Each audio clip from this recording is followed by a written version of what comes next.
Hello everyone and welcome to another episode of the Bonus Points podcast. I'm Joe Garrett, as always been joined by Ollie Guy. Oi oi. Hello Ollie, and today is very exciting because we are welcoming back the regular friend of the show. This time not in December, he's confused about what date it is. Welcome back Jack Marshall to the main podcast. Hey. Thank you for having me, guys. It's an honour to be here. Always a pleasure, never a chore. Yeah, well, it's different because you're used to hosting, but now you get to just like relax and chat about a game you love. You can like chill out this podcast rather than stress about running a bunch of quizzes. I guess so, but this is we'll get into the topic, I guess, because it's a stressful game to talk about, I'd say, but we'll get into that later. It's a big topic. It's a big topic. It's a big game. Big game. I only bring the big games to this podcast. You know that. you are the big game, Jack. You. Oi, oi, oi. Big game, Jack. Big game, Jack. Before we get into it, because it's kind of relevant to kind of what we were talking about. Did you want to talk about like your new job, because that's quite interesting? Yeah. So I was born in London. No, I'm joking. So I previously worked at Unity, and as your listeners are probably keen people on the games industry, I was sadly one of the many caught up in the 2,000 people laid off at Unity earlier this year. But very luckily, I've started working at Bone Loaf up in the little team based up in Sheffield. For those of you who don't know who Bone Loaf are, they make Gangbeasts, and it's been awesome so far. I love working for them. They're a brilliant small team, really still got that indie vibe, and the game is just so much fun to work on.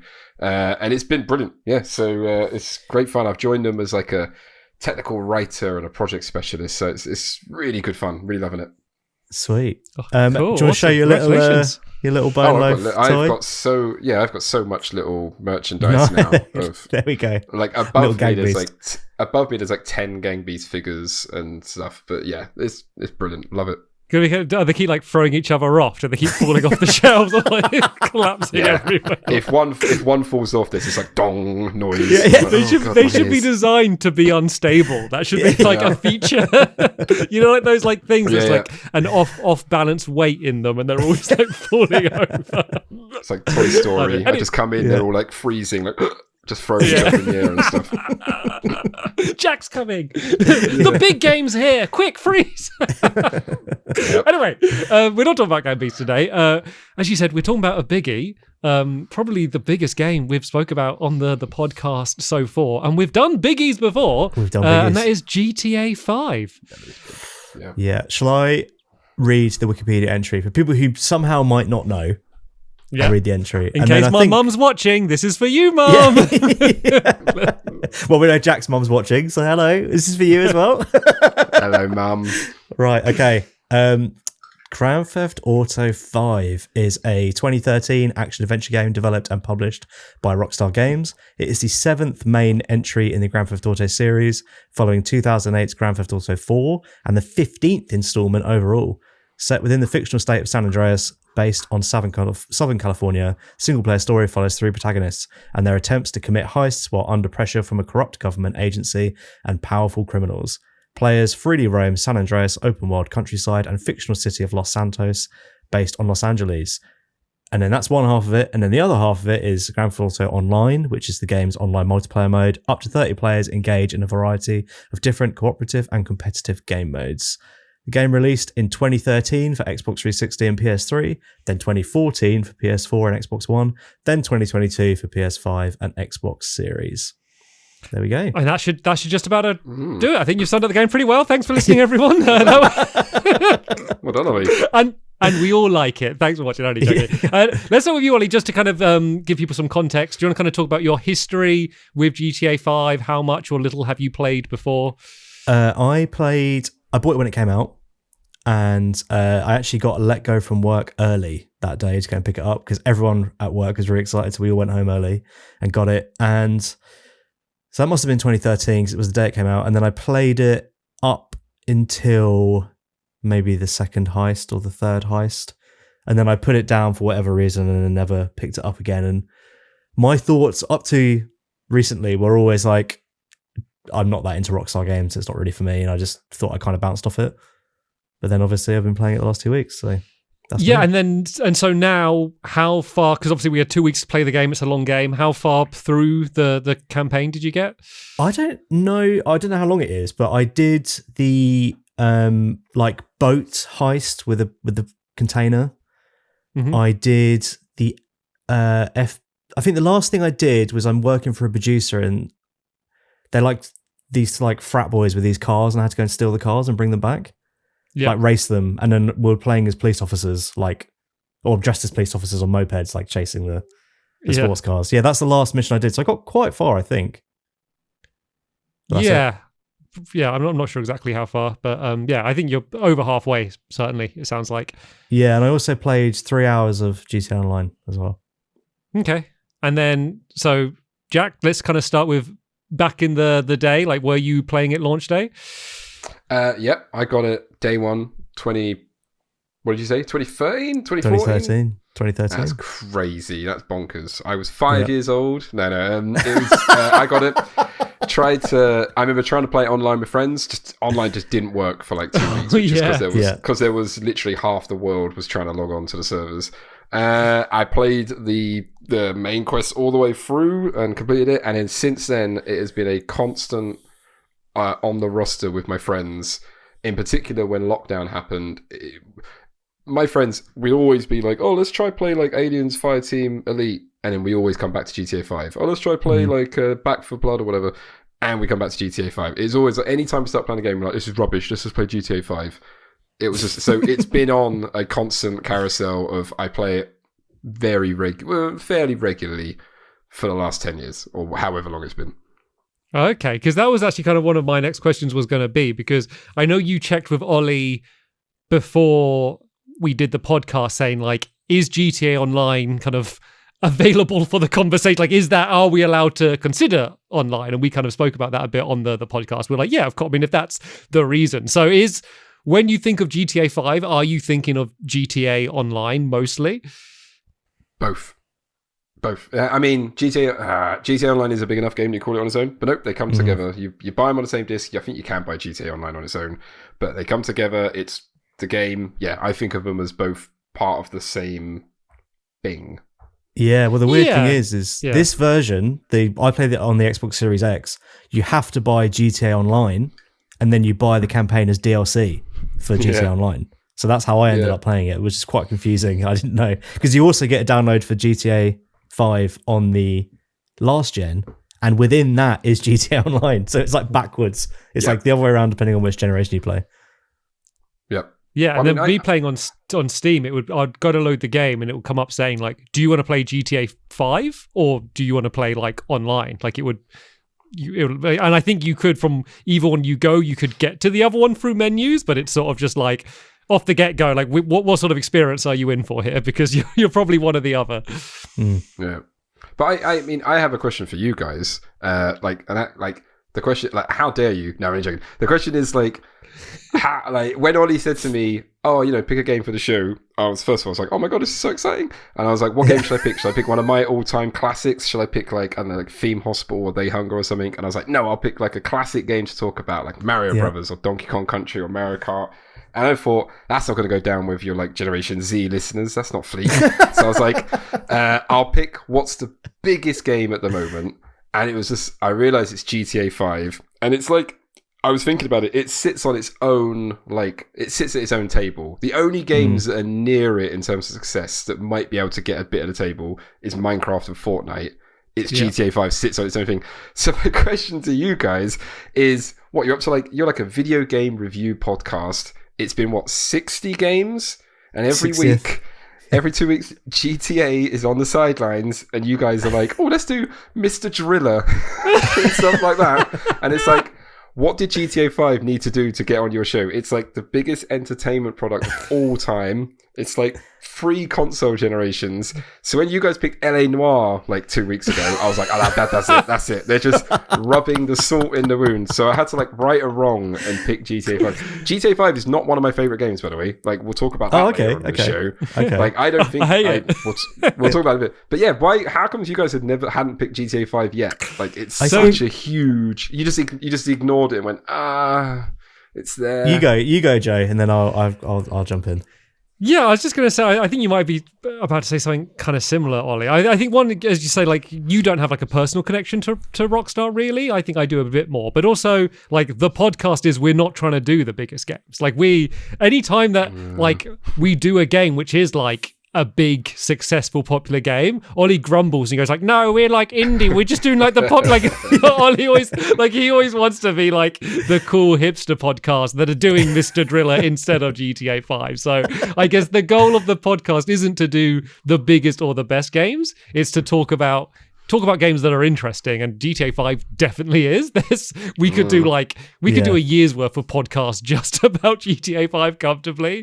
But I wouldn't say it was ever a given that we would definitely do even, any GTA, let alone 5. But it's probably one that Ollie and I wouldn't have picked otherwise. So I am interested to digging in.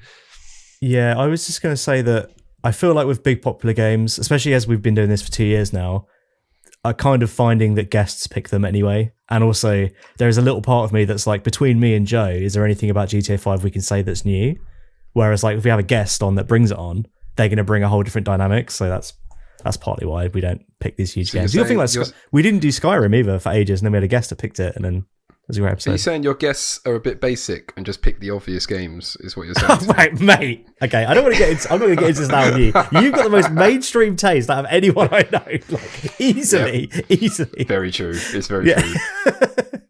Yep. Okay, let's actually start digging into the game then. So let's shelve online for now, and let's kind of start off with the campaign, because I think with this game, because it's been re-released so many times and there's been so many updates and improvements and kind of graphical updates to it, sometimes it's kind of hard to remember that this game released on like the PlayStation 3 and the Xbox 360. Like, this game only came out a couple years after LA Noire, but like, you would never guess it from playing it. And obviously it's had kind of good remasters, which is helping it for that. But this is kind of beginning to, like, this is a game that people will be having nostalgia for, which is kind of crazy to me, because in my head it's a modern game still, because it kind of keeps on living on and on and on. So let's kind of try, if we can, roll back the clock to our first experiences of it, because I think that's kind of an important mentality to have. So what was like little gamer boy Jax when he was the little game before he was the big game? What was your kind of first impressions when you loaded this up back in 2013? I mean, I skipped home like a happy little schoolboy with my copy. I can't remember. I got it on 360, which I recently, for this show, managed to buy a sealed copy online. Oh. How much do you think a sealed copy of GTA 5 on 360 cost me? Not much. Not much. Yeah, 20 quid. 20 Okay. quid. I was like, that's more than I thought, because they probably made like 60 million of them. yeah. So no, I remember. Oh god, it's kind of like so your listeners are gonna get like, they might want to put on a neck brace for the amount of whiplash I'm gonna give them in my opinions on this game. On the one hand, I'm gonna like slag it off and really be complaining about a lot of stuff about it, and on the other hand, I'm gonna call it a masterpiece and it deserves to be hung up in a games museum, because my first impression of GTA 5 when I first got it and put it in was like, this is incredible.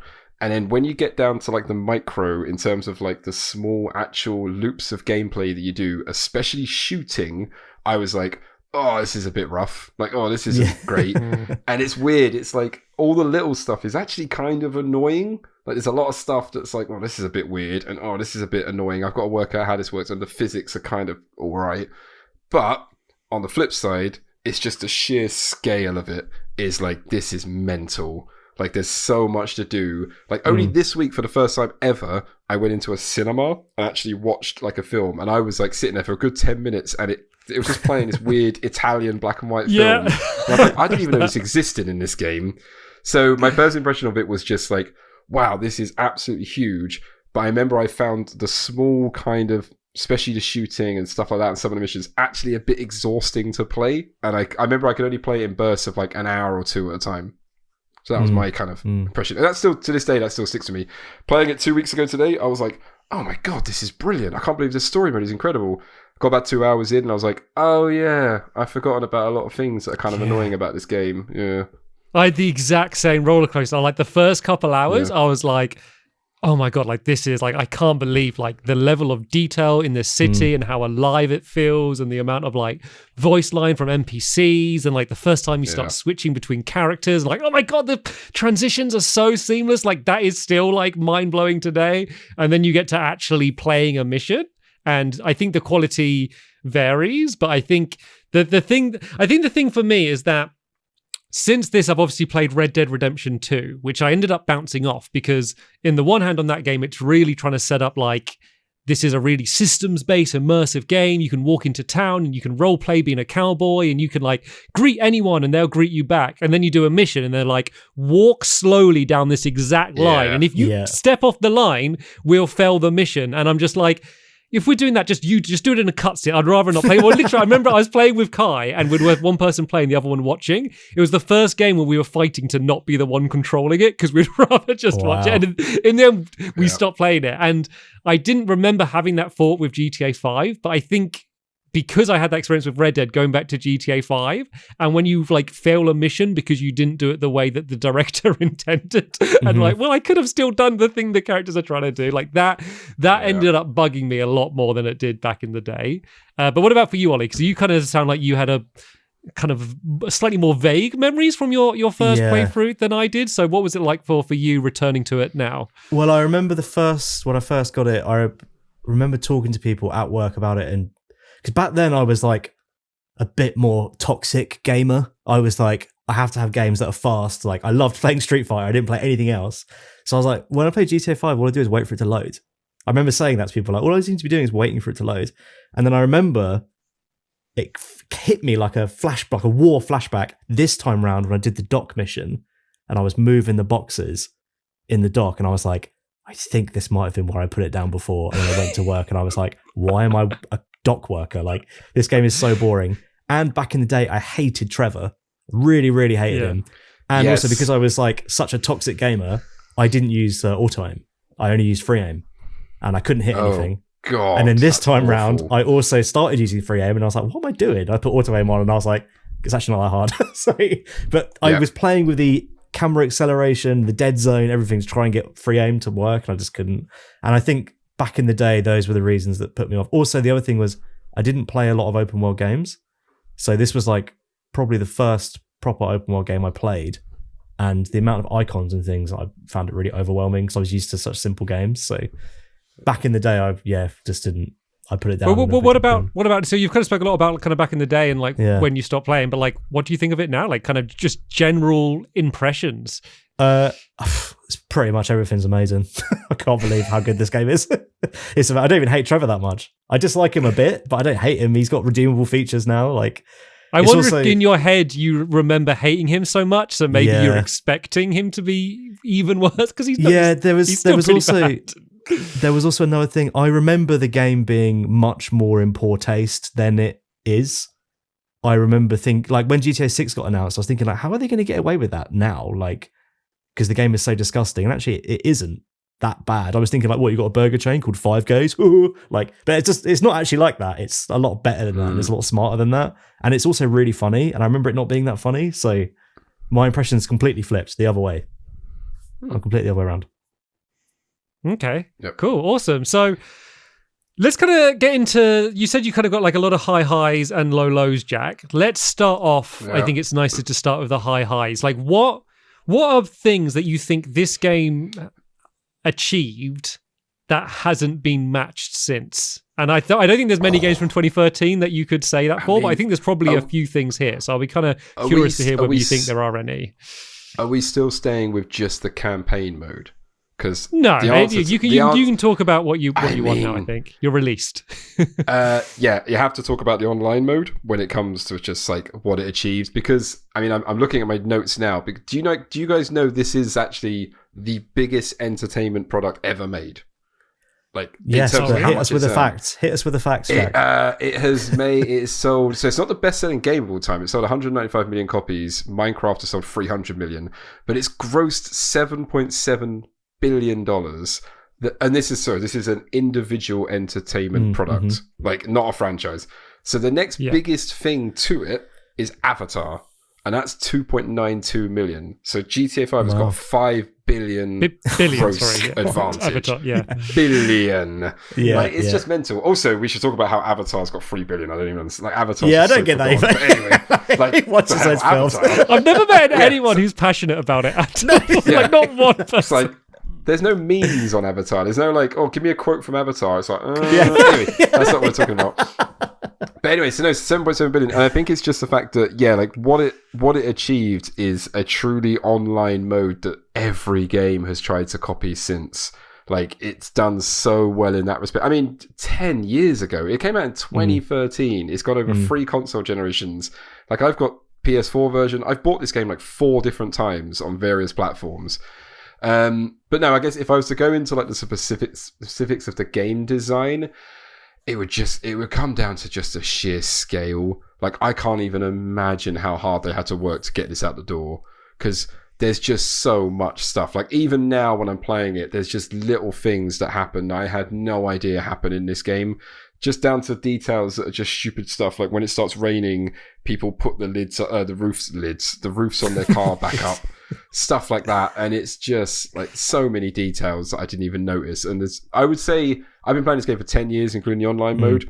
I've probably only still seen about 10% of what this game actually has in store. What? No. Yeah. 10%? Honestly, Come on. Yeah.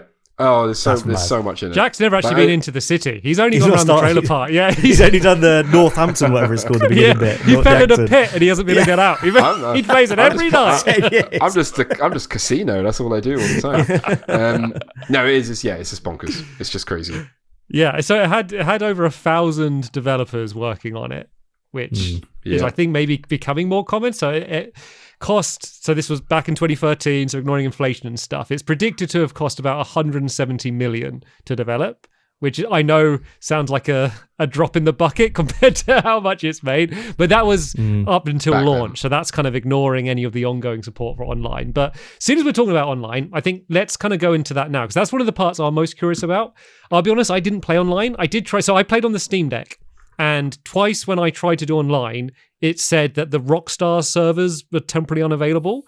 Like, the fact I did it twice, like a week apart. So I think it's probably something to do with the DRM on the Steam Deck, because it kept not letting me play the game unless I went online anyway, like if I was playing on the train or something. So, I mean, that's a very specific Steam Deck thing. So I didn't play online. So let's start with you, Ollie, because you got fresh eyes going into GTA Online. So what is that?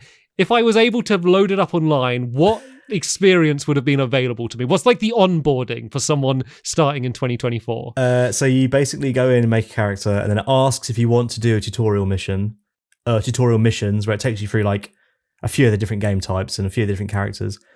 And you do that. And if you say, yes, you'd like to do that, you're stuck in that until you've done all of them.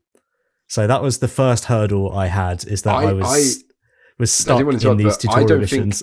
When the game first launched, I don't think it asked you to do that. I think you used to have to do that, because I remember my mates would be like, you got to do the tutorial, and it'd be like an hour later. But sorry, go on. It's long. So did you have people waiting to play with you, and you're like, so I set aside an hour, and I played beforehand to make sure that I'd done the first mission. So I was like, I've done the tutorial mission, but I hadn't. I'd done a bit of it.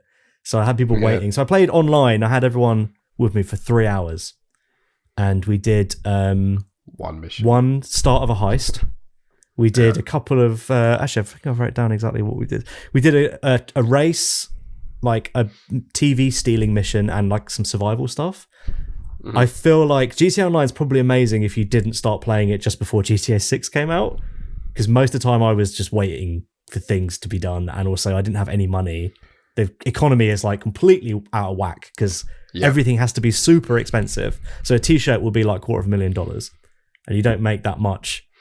Sometimes even killing people, you'd make 1,000, and it's like, I don't know. It's just all like wonky, I guess, from selling shark cards and in-game events and stuff like that. And the heist that we did, that I recorded, I ended up not keeping the footage because we went to an island to do the heist, and then we walked around for a full hour taking photographs in a stealth mission. And if anyone saw us, it kicked us out. And I was like, this is too boring to use on the episode, so we're not going to even use the other stuff I recorded. But I was like, I've completely missed the boat. But then when it came to the heist, it was like, if you want to start a heist, you've got to buy something. And those things are like millions and millions of dollars. So it's like, you have to play for hundreds of hours to get the money or buy a shark card. But most of my experience, even though it's fun playing with Discord guys, because obviously they're already great and we had a laugh, it was like we're just kind of waiting around. We're waiting for things to connect. We had a really hard time connecting to each other as well.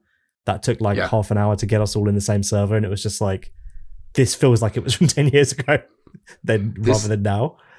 But that's my whole experience of online. That's all that's the stuff that annoys me a lot about this game. In that, like, I say I play this with my friends. We've been playing for 10 years. It's always been like that. We might play for like 2 hours and end up doing one mission. And a lot of the mission design, I guess, is online mode, but a lot of the mission design is often kind of a bit lazy. It's like, there's 2 cars over here. Go get them. Bring them back here. That's the mission. And it's like, I don't expect it all to be like, I don't know, like super orchestrated missions in online mode, but something a bit more than that. And I'm getting a bit confused here, Jack, because you were saying, maybe it will be heist you go on to, because you were saying that when I asked about Masterpiece, you jumped straight to online, and you were saying this is doing things online that games wish they could do, and everyone's copying it. And then now you're kind of saying that. So why, if it does kind of have these problems and some of the mission design is mundane, like what is it that keeps you coming back to it? Because you seem to just forgive it because of the scale. Like, there's so much to do that you kind of forgive it these little shortcomings. So if I made a really big cake out of poo, you wouldn't forgive it because it's a big cake. Like, it's got to be tasty. It's got to be tasty too, right? Each bite has to be tasty, surely. You're right. The sum of its parts, like the driving around, the actual environment, the NPCs, the actual city itself, and all the characters wandering around is fun. Like I've had the most fun I've ever had online in a game with GTA 5. Normally through stuff that's just stupid, like where you accidentally try to like the physics in the game are almost hilarious. Like you try to jump over a gap in a wall and you miss it, and the character just headbutts straight into it and lands. But like, I always remember this example of a bunch of my friends managed to convince my friend who was new to the game to come online. He got like, I don't know, 250 grand as like a welcome thing. Immediately brought a t-shirt, and then we wanted for 250 grand. Then we wanted to play a mission, and he needed $250, and he didn't have it. And that's just to start the mission. He had to buy in. And he was like, I'll go buy a shark card. And we're like, no, don't buy a shark card. So like 5 of us had to jump in a car, go rob a convenience store to then come back and do this mission. And it's just so weird to think of a game locking away content like that. Even if it's only $250, which is nothing in the game. You could beat up 5 people, just pick up $250. But it's just so ballsy for it to go, you need this tiny little bit of barrier of entry to get in. It's just constant GTA does that. And like Ollie was saying, the heists, you have to buy like a mission command center to start the heist. They're about like 3 million or £8 in shark card money. Yeah, if you've been playing the game for like the last 10 months, you'll have that money and you can actually just buy it straight out. Or you don't go spend £8 and you get the content. But then my argument would be the heists are such huge amount of contents that they are worth £8. Like they are worth that. They are very big, huge added on bonuses to the game. It's DLC, basically. Yeah. The one that came up when we were talking, when I was playing, was that there's one that's called like Doomsday something, and that heist is 10 hours long. Yeah. So it's a lot of content with cutscenes and like locations and stuff like that. But like you said, the most fun we had in our session was we were like, let's just go rob as many stores as we can in a row. Yeah. So there was like 5 of us going. We had Nick from the Discord as our getaway driver. He was like role playing as like this like New Yorker, like, and he was like, it was so much fun. Like he would like roll the car over and be like, "Oh yeah, that's cool. Like there's some special move. Like it helps get the police off you." And like we're all howling with laughter. But like when it came to actually trying to play missions, like we did a transform race, which is just mental. It's like in the sky, there's a racetrack, and then one of our party members just couldn't join, and then they were just kicked, and it was like, oh yeah, and then we couldn't get them back, and it was like, we just need to do it now. So like it literally is, it feels like Kaplunk, you know, like when you pull the sticks out of Kaplunk and it's like it's gonna fall any moment. That's what GTA Online feels like. It's like quivering with the amount of things it can do. Well, I hadn't played the game for a little while because I've had a child, but like I was surprised when I launched up the game recently. There's now a menu. Like there never used to be a menu. You used to just go straight into either campaign online and that was it. Yeah. And now they've actually added a menu showing your progress and what stuff you haven't done and things like that. And so that I was surprised to see that, because I was like, it used to be a case you go into online and you either had to like use your phone and awkwardly try and host a mission, or you press pause and go to jobs and then like Rockstar created and then try and invite your friend. It's just like, oh god, this is so, all I want to do is play a mission with my friends, and I'm like having to it's so weird and convoluted, but that's the whole purpose of it, is to try and get you to buy more shark cards and get sunk into the online mode. Can you talk about, sticking with online, like user-generated content and kind of how that fits into it? Because it sounds like most of the stuff that's been spoken about so far is kind of like a Rockstar, like official missions and stuff, but like people are making their own game modes and stuff, right? Or is it not that flexible?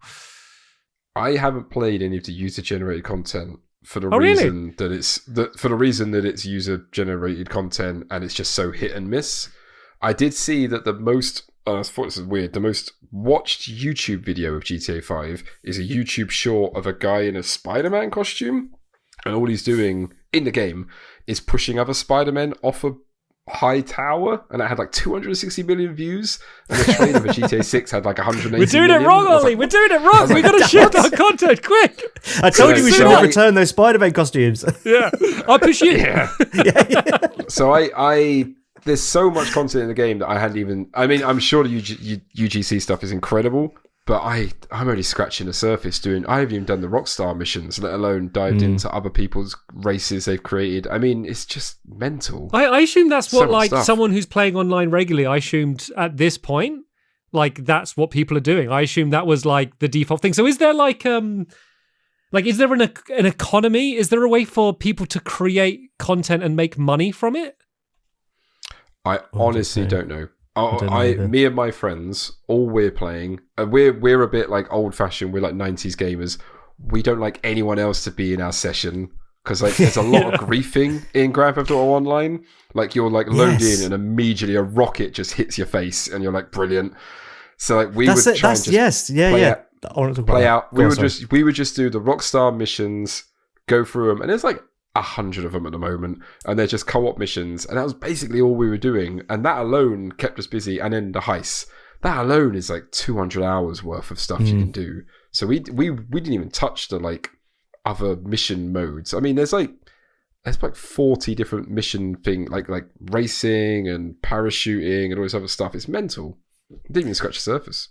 If you're a bad sport player, you get matched up with other bad sport players, but apparently being a bad sport in the world of Grand Theft Auto means stealing cars, shooting people, doing all the things the game encourages you to do, but if you do it to another player, you count as a bad sport. And I find that very interesting. Like, it kind of feels like the opposite of what you should be doing that. But if you do it, they warn you, it comes up on the screen like, do not kill other players, don't do this. It does have a passive mode where you can like basically make yourself so other players just pass through you, which I didn't use. But yeah, the other thing is with the online is that I feel like I prefer GTA when it's a bit more serious, but the online's quite silly. Like we had someone in our party with a fireworks launcher, we had someone with a flying bike and like a plasma gun, and it was like, I much prefer like, you know, boots on the ground, serious GTA stuff. But yeah, that was my whole experience, my 3 hours of GTA Online. Okay, so let's kind of shift back to the campaign a little bit then. So it sounds like this game had a big, surprising impact on you, Ollie. It seems like you enjoyed it much more than you expected. So what, like, aside from kind of like the scope and the scale of the game, which I think we've all kind of expressed how much that kind of is still like probably not being surpassed, like even probably by Red Dead, just because of the density of Los Santos. So like, what is it like the story, the acting, the script? Is it the mission design? Like, can you point to anything specific about it? The first thing, I was playing on the Series X. It looks unbelievable. It looks like it could have come out yesterday. It's got ray tracing. It's 4K. Like, it looks absolutely mad. So that was the first thing that I was like, wow, this is a big deal. And also, I find the game so exciting. Like, every mission is the best mission of another game. Like, you do one, you'd be like, oh, that's the best mission in the game. Every single mission in this game, I was like, that's the best one. And in the next one, can you give a few like examples, or like if there's any standout ones? So I loved the one where you have to go down the side, rappel down the side of the building and get that guy, and then take him out, and then the helicopter, you have to fly the helicopter away. There was like the one I just did where you're stealing the like frat boys' cars, and you're like on the police bikes and the sun setting, and like has that amazing music. Like that was just like brilliant. Like there's one called Hood Safari where you go and buy some cocaine. It turns out to be plasterwall, and and then it just kicks off, and like you're with Trevor, and you're running out, and I was literally like, I found this game like overwhelmingly exciting. Like the only other game where I've had to pause it and be like, I need to breathe was Uncharted Lost Legacy, because that was so much going on in that. But I was literally like, I'm standing up playing it because I'm so excited by what's happening. And I love the story. No. Mr. Driller as well. Yeah, of course. The same thing, to pause it, like, too much drilling. Yeah. The story was also like amazing. The acting and the characters were like, I don't love Trevor, but I like all of them. And like, it's so funny as well. Like, I've just felt so compelled to play it. Like, you know, when we played Death Stranding and I was like, you just can't put it down. That's what I was like with this game. Like, I just couldn't stop playing it. I absolutely couldn't believe it. It was amazing. So are you going to finish it? Yes. 100. After I finished recording, I just stopped the record and it just carried on playing. I was like, I can't stop playing this game. It's so good. And I can't believe I ignored it for so long. Yeah, because I realized we did a video where it was like basically was it the best game of each generation or best game of each like 5 years or something? Yes. And then there was obviously a lot of GTAs came up in that. And we did GTA dirty as a whole, I think, in that video. But I was the one championing them a little bit higher. So I'm so glad that, you know, revisiting it, you know, has kind of turned your opinion on it slightly, and you're kind of seeing why people have been so excited about this game for the past 11 years. Yeah, so Blueberry Pie on Twitter said, not to intermingle lists, but in the 20 years of Game of the Year video, GTA 5 ended up at 13. Now that you've played it again recently, do you still agree with where you placed it? And I've sent you a picture of what we did, where we placed all of the games for... So Jack, just see, and for anyone watching that might not know, we did a video ranking every Game of the Year winner, and GTA, all the Rockstar games are together. And I was like, I don't like Rockstar games; they're terrible. I don't get it; it's boring. Now, if I was to move GTA 5 now, actually, no, I'll save it for the list. But I'd move it up. That's a tease. That's a tease. Okay. But yeah, so at the moment, yeah, it's down 13, and then GTA 4 was 14, San Andreas 15, Red Dead 16. Well, I'll have it up on screen for video listeners. So can you see it on screen, Jack, for you? It's on the Discord. Yep, got it. Okay, so where would you... So you can only move one. We're not going to redo this whole list. Where would you end up putting GTA 5? Okay, so what we asked you to pick up from is we made a list of every Game of the Year winner. Yeah. Where would I move it to? Where would you put GTA 5? Just for the video people, Ollie's been having internet problems. So if you no, Jack's been having internet problems, not me. Oh yeah, sorry, Jack. Yeah. So I'll resume as if it's from now. That's a good question, Ollie. Thank you. I'll have a think about it. So, sorry, the question is, where would I just move it in that list? So, I don't understand. Yeah, I know it's weird because it's our list, so you'd probably end up shuffling everything. But if you had to just drag it to somewhere new, where would it end up at the top? Is basically what I'm curious about. Yeah. Sorry. Okay. Yeah, of course it would. No, I'm just looking. I mean, like you've got like The Walking Dead, and like I love The Walking Dead. It's a brilliant game. It's not better than GTA 5, and like you've got Overwatch at 4. Grand Theft Auto 5 is better than that. Yeah, it would be up in the top 5 for sure. I mean, it's not Breath of the Wild. To be fair, Breath of the Wild is like an absolute ridiculous masterpiece. But again, this is where GTA 5 is such a weird game because it stands on it. It's like GTA 5 is just like you guys go, oh, we're going to put it at 6. GTA 5 is like, I don't care. I've got 8 billion in the bank. It doesn't matter. You know what I mean? I know it sounds really stupid, but like, yeah, if I measure it as just as a video game and me playing it and how much fun I get out of it, yeah, it'd be probably like 4 below Breath of the Wild. But it's God, I sound ridiculous. It's more than a game these days. It's like become a household name. It's like a thing. It's a lifestyle. It's so strange. It's like yeah, it's just weird. I can't even explain. Grand Theft Auto 5 is just like, it's on a different level now. When people say, what's your favourite all-time game of all time? They go Grand Theft Auto 5. It's like, well, obviously, but, you know, name another game. Don't say that. Yeah. Its cultural impact is massive. It's insane. Like, it's much bigger than games, Yeah, especially for a series that has, like, had such an insane cultural impact so many times. Like, realistically, starting from GTA 3, which just, like, turned the game industry upside down. Then, obviously... They had Vice City, San Andreas, kind of had a big impact as well. But then GTA 4 was the next one. I remember I was in college when GTA 4 came out, and I remember getting my friends to drive me to different shops to try and get GTA 4 because it was sold out everywhere, and I was like couldn't like track it down. I remember just the adverts for it everywhere, just like billboards, and like on every bus stop was just like a big face of a character from it. Like that was a moment.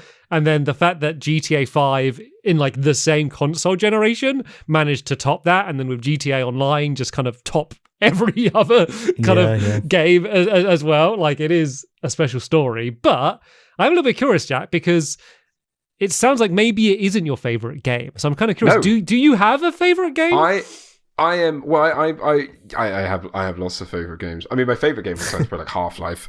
But like, I'm interested that Ollie was when Ollie was talking. I was like, huh, that's interesting, because Ollie was saying how like every mission is better than the last.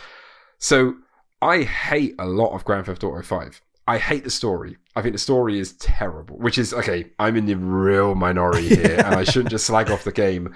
But the thing oh god, like Grand Theft Auto 5, like, so I, in preparation for this podcast, guys, I actually read a whole book by this guy called David Kushner, and it's called Jacked. He wrote a really good book called Masters of Doom, about the making of Doom, and he made a book about the making of Grand Theft Auto 3, Grand Theft Auto 1, 2, 3, up to 4, and he talks about like the story, and basically Dan Houser and those guys were big film people, and back in GTA 3 they wanted to make films. Like their biggest hero of all time was a guy called Don Simpson, who was like the producer of Beverly Hills Cop.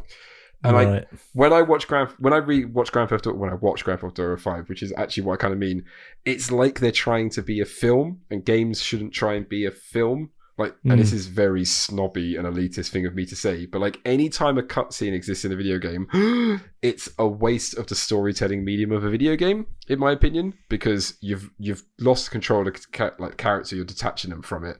Yeah. And I felt that a lot in GTA 5, and it was like, I did like the story, and it obviously is an incredible story because people absolutely love it, and I'm in the very small minority, so please don't send me loads of hate mail. You're fine. You say your opinion guilt-free, Jack. Honestly, we have a lovely community. You'll be fine. I just remember a few bits about the story, and I didn't play the whole game through in the last 2 weeks, but I remember things like Michael being very like, this is my last mission. I'm not doing another mission after this. And then it's like an hour later, he's like hijacking Facebook to make the mobile phone app explode and blow the guy's head off. Yeah. And it's this weird contrast. I was like, that doesn't really work. And you mentioned earlier that Trevor, you hate Trevor. I hate Trevor for a very particular reason, is that when Trevor gets introduced, he kills a character, and I can't remember his surname, called Johnny. And Johnny is a biker who is the lead character in GTA 4 Lost in the Damned DLC. So you spend like 20 hours playing as Johnny, who's a really interesting character, and he rocks up in 5 as like a meth head that Trevor just kills immediately. Yeah. And then the next mission, oh, sorry, I should be like, spoiler, but the next mission... It's 10 years old. Yeah. Yeah. The next mission, he kills the 2 side characters, the 2 other biker gang members, and you don't even get to see them get killed. You just kind of run over them while you're driving to this like point B. And I remember being like, that's Rockstar trying to like make it like, yeah, Trevor, you gotta hate him. He's a horrible character. This is how we're gonna do it, by making him kill a character that you love. But to me, I was like, that's just lazy. That's a rubbish way of making me hate that character, by just killing a character from a previous series that I actually really liked. Stuff like that really annoyed me. And then like we haven't even talked about, which I don't know if this is a good topic for the podcast, but the torture scene, which is really controversial. Yeah, that sucks. And it's just like, this isn't good writing. I don't like it. And my defense, I mean, it is obviously very, very good stuff, but like when you look at games now like Last of Us 2 and kind of Red Dead Redemption 2, you do kind of go, oh, okay, yeah, the story doesn't hold up as well. For me personally, it's a bit like, by the time the game finished with the story, by the time I finished the game, I remember going, oh, thank God that's over. I have no idea what the plot was by the end. It was like double agents. Well, I haven't finished it. I haven't finished it, so maybe my opinion will change. But I like Franklin, Michael, and Trevor. Like, they all suck for their own reasons. They're all awful people. But like, I enjoy going on the journey with them and seeing them interact with each other. I really like all of their relationships, like the way that they're all caught up with each other. Like Trevor and Franklin, who don't really have anything in common, have quite a sweet relationship with each other, despite the fact that Trevor's like obviously completely unhinged. But the way Trevor like looks out for Franklin's, like, I don't know, it's very endearing, and that's what made me go like, oh, maybe Trevor's not like, he's bad, he says horrible things, but like Maybe he's not that bad. Like, he think has a sweetheart. Because the torture scene, he lets the guy go, don't forget. He lets him go as well at the end. Good. He's like, now that I don't have to do it, he can go.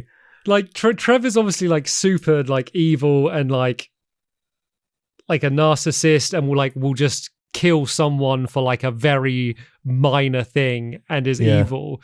But I think it's just, there's something nice about the fact that, like, he's almost doing it without, like, prejudice. Like, he's not racist, and he's not homophobic, and he's not like, the fact that he's very equally being horrible to everyone. And I know that's like the most like silver lining of a character, but I think he's at least, there's one particular scene where it's him and Franklin, and like, you might not have got to it yet, Ollie, but he just goes to like jump over a fence and he trips. I don't know. Have you seen that, No, Ollie? I haven't. No. So it's basically he trips, and then like Franklin just like laughs, and he like freaks out. He's like, what? Like, and he's like, basically, I'm going to kill you for laughing at me. It's not funny. And then Franklin like goes like, oh yeah, you know what? Sorry. Like, my bad, man. Like, it was funny at the moment. Like, but you know, I probably shouldn't have done that. And then Franklin's like, doesn't know what to do. He's like, oh, he's like really angry. He's like, I accept your apology, and he like just can't like handle like this like this niceness being given to him and like respect, and he just like, you could just see like here's this internal battle of like he wants to just be fine with it, but like from whatever, you know, upbringing or like experience he's had in the past, he just like hasn't got that emotional range to handle it. And I think it's such like a minor, it's like, it's not even a, it's like the prelude to a mission starting, you know, it's just the bit when they get together. But that was kind of, I thought, the most interesting I thought him as a character I saw in the game. Yeah, I will say I didn't like the story. I didn't like the story, but I will say the one thing: the voice acting is fantastic. Like, Rockstar get incredible voice actors for their games. So like, even though I didn't like the story, the characters and the personality they bring, they're very memorable. Like, I know those three like lead characters very well, and I think that comes across because of the performance of the voice actors.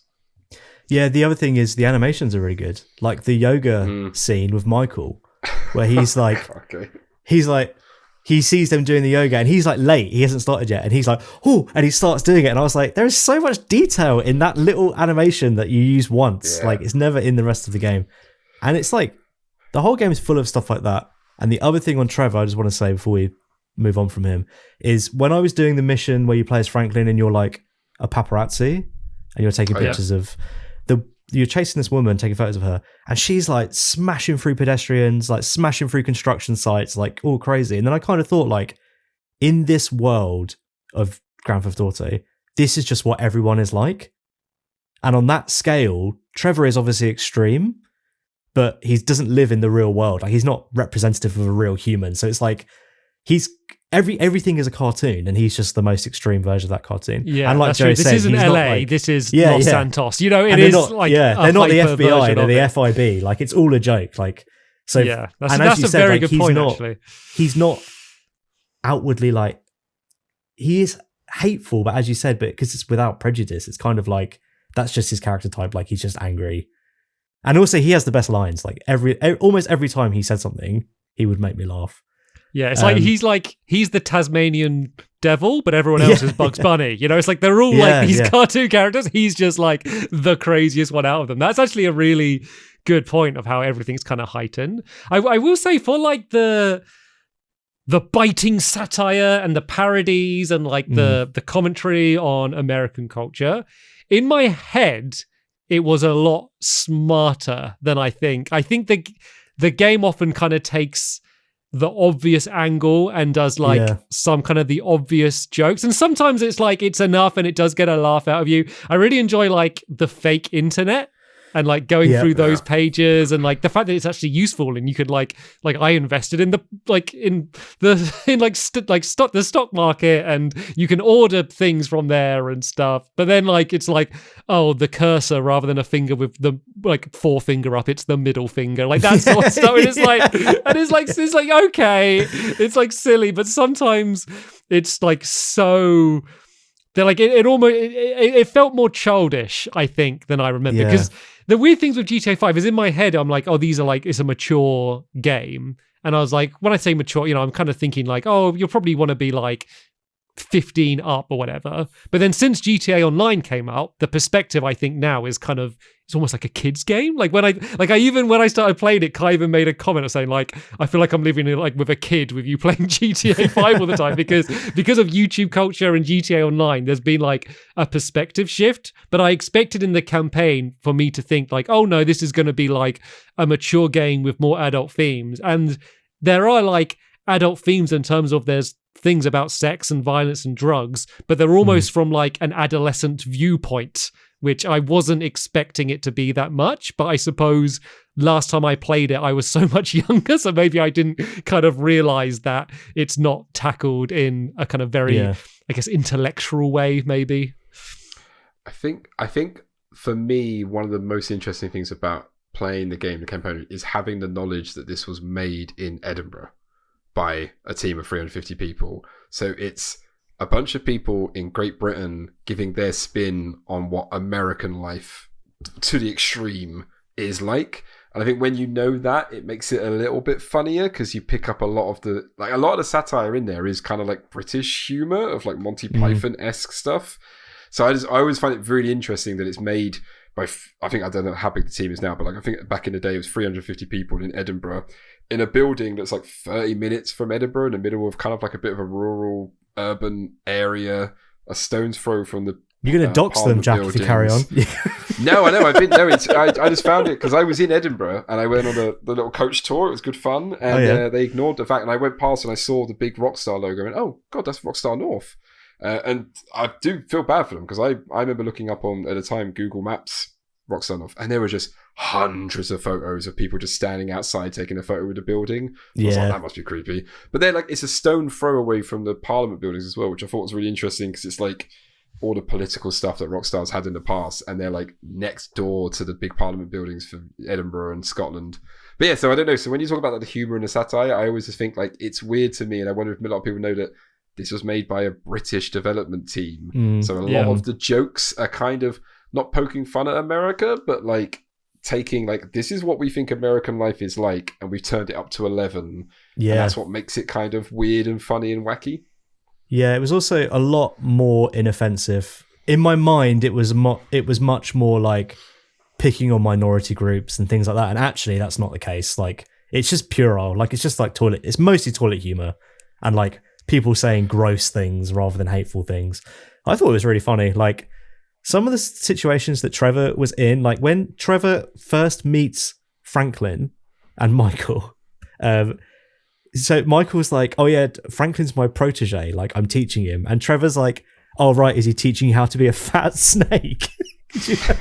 And I literally was like laughing so much at that stupid line. Like, I was like, do you know what? Trevor's all right. Like, he's pretty funny. Well, I straight up enjoyed, and this is proper Monty Python British slapstick, is like when you sometimes switch back to Trevor, he'll just, I don't know if you guys had this, but I had one time where he turns up and he's like wearing like a tutu dress and he's outside like a bar beating up a guy, and there's no explanation why. It's just funny that you switch back to him, you're like, what the hell did I miss? But that's just part of the humor, which I did. And like, to prepare for this podcast, I went obviously play online and I played, and I have to say this very carefully, the Clucking Bell raid they just added, which is the chicken shop heist. Even just stuff like that, like the name of shops is just like, there's no line they won't cross, but they're just like, is that kind of slightly funny? Yeah, put it in. It's fine. Does it ruin the overall feeling of the game? Doesn't matter, put it in, it's funny. I think the thing with a lot of that stuff is there are certain things in the game that have been so synonymous with GTA games in the past. I wonder whether Rockstar feel like they can't remove them. And some of them, like, it's fine, you know, like sound effects of picking up money. It's sort of like, okay, that's been kept there the same for a long time. But then some things like the fact that I'm like spamming the A button to sprint, like that needs to be got rid of. And I know on GTA you can turn it off, but in the main game you can't. And then even like picking up like health kits, like the fact that like, because it's like there's such like a rare thing that you need. It feels like they felt like they had to have health kits because they were in old games. So there's some elements that I'm hoping, and maybe we could talk a little bit about GTA 6, but I'm hoping in GTA 6 that they can kind of let loose on some of the aspects that kind of maybe the industry's moved on a little bit for. Let's start off with you, Ollie. I assumed you watched the trailer for GTA 6. Can't remember if we spoke about it. Yeah, I watched it when it came out. I don't really remember it, to be honest with you. I remember a lot of like vertical film, like phone filming. Yeah. And I also think that you play as potentially two characters, as a man and a woman. And I think I said to you, Joe, that like, I don't know anything, but I think the guy might be a cop. And that's going to be the plot, is the guy's a cop and his girlfriend's a criminal. Yeah, she's definitely a criminal. I don't know whether we know he's a cop. He kind of looks like a cop, like through his haircut and everything. I was like, maybe he's undercover or something. I don't know. I don't remember much of it, but I mean, I'll definitely watch it again now. Yeah, I think you'll be the graphics just look incredible. Like, I'm really excited about GTA 6. What about you, Jack? Yeah, I mean, it's GTA 6. I mean, question for you guys: is this not probably the biggest game when it comes out? Probably going to be the biggest game launch in the last like decade. I can't think of anything bigger than this. The last game I can remember that had this much hype, honestly, weirdly, was Skyrim. I can't remember anything as big as this game that's going to come out. Yeah, a lot of games recently get a lot of hype after they're out. They kind of, they're sleeper hits, like they come out of nowhere and then all of a sudden everyone on Earth's talking about Elden Ring or Helldivers or things like that. Yeah, whereas this is like people are waiting for it to come out, Yeah, same like Fortnite didn't get hype. I mean, I guess some Pokemon. No, there's no. GTA is like a different category. Yeah, and I think the fact that GTA 5. I don't think there was hype around GTA Online when GTA 5 came out. Like, there was an interest, and because the game was going to sell many copies, like, people would try it out. But I think that's from their kind of support, and that's kind of grown naturally over the years. Whereas now they're looking at, like, the money that they're making, and they're like, okay, we make this much from people buying the game, and then like way more from people buying shark cards. The first time I heard of shark cards, but I guess that's how people are buying that stuff. So I think GTA 6 is going to have a much more developed online out of the gate, and so I think it's going to be it's going to be a moment for sure. It'll be interesting to me. Like, I'm super pumped for GTA 6. Like, I saw the trailer. Rockstar are incredibly good at like the preamble to a game's release as well. Like, they often, I think, for both GTA 4 and GTA 5, they didn't show any actual gameplay before it came out. They only showed like cinematic trailers, and it's just brilliant. But GTA 6, I am interested to see. I don't know if we'll find this out until launch. If they still keep online and story mode completely separate. Like, I'm expecting, and I'll probably eat my words, but I'm expecting some sort of synergy between the two in that they've crossed over somehow, or maybe they just compete them completely separate, but I'd be surprised if they do. Yeah. I feel like the online was so successful for 5. I just feel like I imagine the development now, I'd be interested to know whether the story mode is taking a backseat to the online mode. Because why wouldn't they? Because the online mode has been so ridiculously successful. Yeah. Why would you devote 50% of your development time to the story mode? I think there's kind of two markets. I guess there's someone like me who I'm unlikely to spend time on online, but like I will buy the game day one. And I think there's a lot of people in my situation, and I think they probably want people like me to buy the game and check out online and then hopefully get hooked. Yeah. They've got to be very careful with. They love films and they love the direction and the immersion of it. Like, if I'm in that world and I hear like one person over a bad Xbox mic or like one person lag out of the game and disappear from the world in front of me, like there's no, like the main game, like, I mean, GTA 5 is so polished. Like, it's so unbelievably unbuggy despite how ambitious it is and the amount of systems that are all working in tandem and the physics and stuff. The fact that it's like so rare to see any jank anywhere, like as soon as you add like online elements, like that's like it's almost unavoidable to add jank. Just the way people move, like everyone's just sprinting everywhere, like just like it could be really immersion breaking. But like I think they've seen what makes them money, and I think or at launch online, I think it's going to be a big focus. Yeah, people flying around on hover bikes online. Yeah. Like, I can imagine starting up the game for the first time on GTA 6. If the story mode's folded into the online, the first time you step out your door, someone flies past on a hover bike. You're going to be like, what is this? Those hover bikes in GTA 5, I'd love to know if they regret putting those in, because those were a bit too... Like, they're too overpowered. You can just get on a hover bike, fly to your mission, fly to point B, pick up the cash, fly back again. And it's like mission's over. So again, for this podcast to go back online, I did a mission, jumped in my car, started driving. One of the guys in my team who I didn't know jumped on a hover bike, drove over, killed the guy, came back again. The mission was over. And I was like, oh, I didn't literally do anything. I just drove down the road. So like, yeah. But there's rumors, allegedly, that GTA 6's price tag when it might come out could be like £120, which is like, what? I know, $180. I'm in the camp where I'm like, yep, 120 quid. Yeah, that's makes sense. Mad. I don't think I could do that. That's a big, huge rumor. I'd be very surprised if it's only £60. I will send an extra £60 in the post to them because I want to pay that much for it. Yeah. Because by gosh, do they need it? If there's one thing they need, it's more money. Well, you joke, but news story. But like you joke, but the amount of money it's made, and yet Take Two, the publishers, recently had a bad fiscal quarter, even though the game has made like $8 billion. Bad by whose standards? Yeah, by their shareholders. Probably. Yeah, by their yearly growth metrics, not profit. I am someone who's really like, and I think it's just happened now kind of naturally, but inflexible prices. Like there was obviously like back in the day, like almost every game in a box was the exact same price, despite them being wildly different. You know, you'd buy like a small little arcadey style game for the same price as like Metal Gear Solid 2 because it's a game in a box with a disc and that's what they all cost, and that didn't make sense. So I am in the favor of flexible pricing, but 120 sounds like a big jump too quick that a lot of people will cough out their cornflakes if they hear that information while having breakfast. Yeah, there's probably some AI algorithm behind it that's like worked out that's what people would pay. Yeah, it's like plane prices. It changes every time you're going to book. People will complain, but it will still sell. That's why they do it. If people buy it, they'll do it. Fair enough. Because I'm conscious of time, don't worry, I'm not ending it now because there's other points you want to make, Jack, but I want to make sure we get round to any questions from any of the community, if we have any, Ollie. Oh, mate, we had so many. I've saved out some great questions for us. Did they know I was the guest? Did they know that I was the guest? No. Thank God, okay. They'd been like, why is Jack a man? Okay, well, Jack, you can go first. Oh, God. Wrong Browsers, which is a great username on YouTube, asked, Snog, marry, avoid Michael, Trevor, Franklin. I love that. Is that a Wallace and Gromit name? Like the wrong browsers. That's brilliant. Snog, marry, avoid, or kill if you want. I would. I'm spending way too long thinking about this. Marry Michael because he's got the money in the house and the like thing.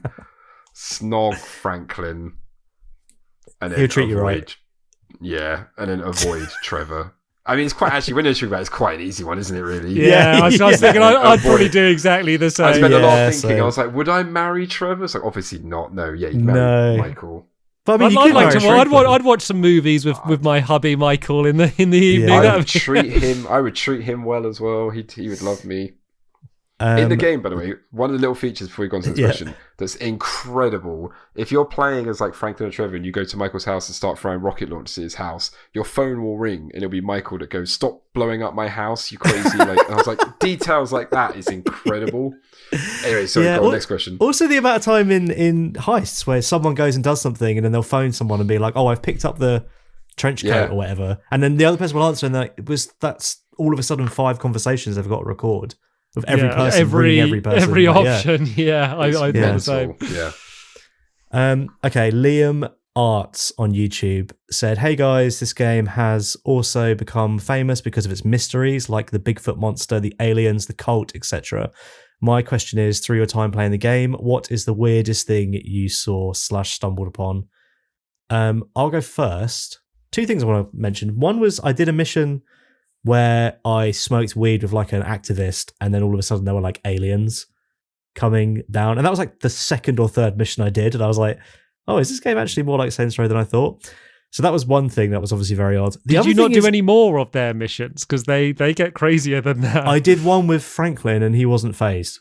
So he was just like, this okay, I won't say actually, because it's actually a really cool moment if you do is it the part where Mike was like flying?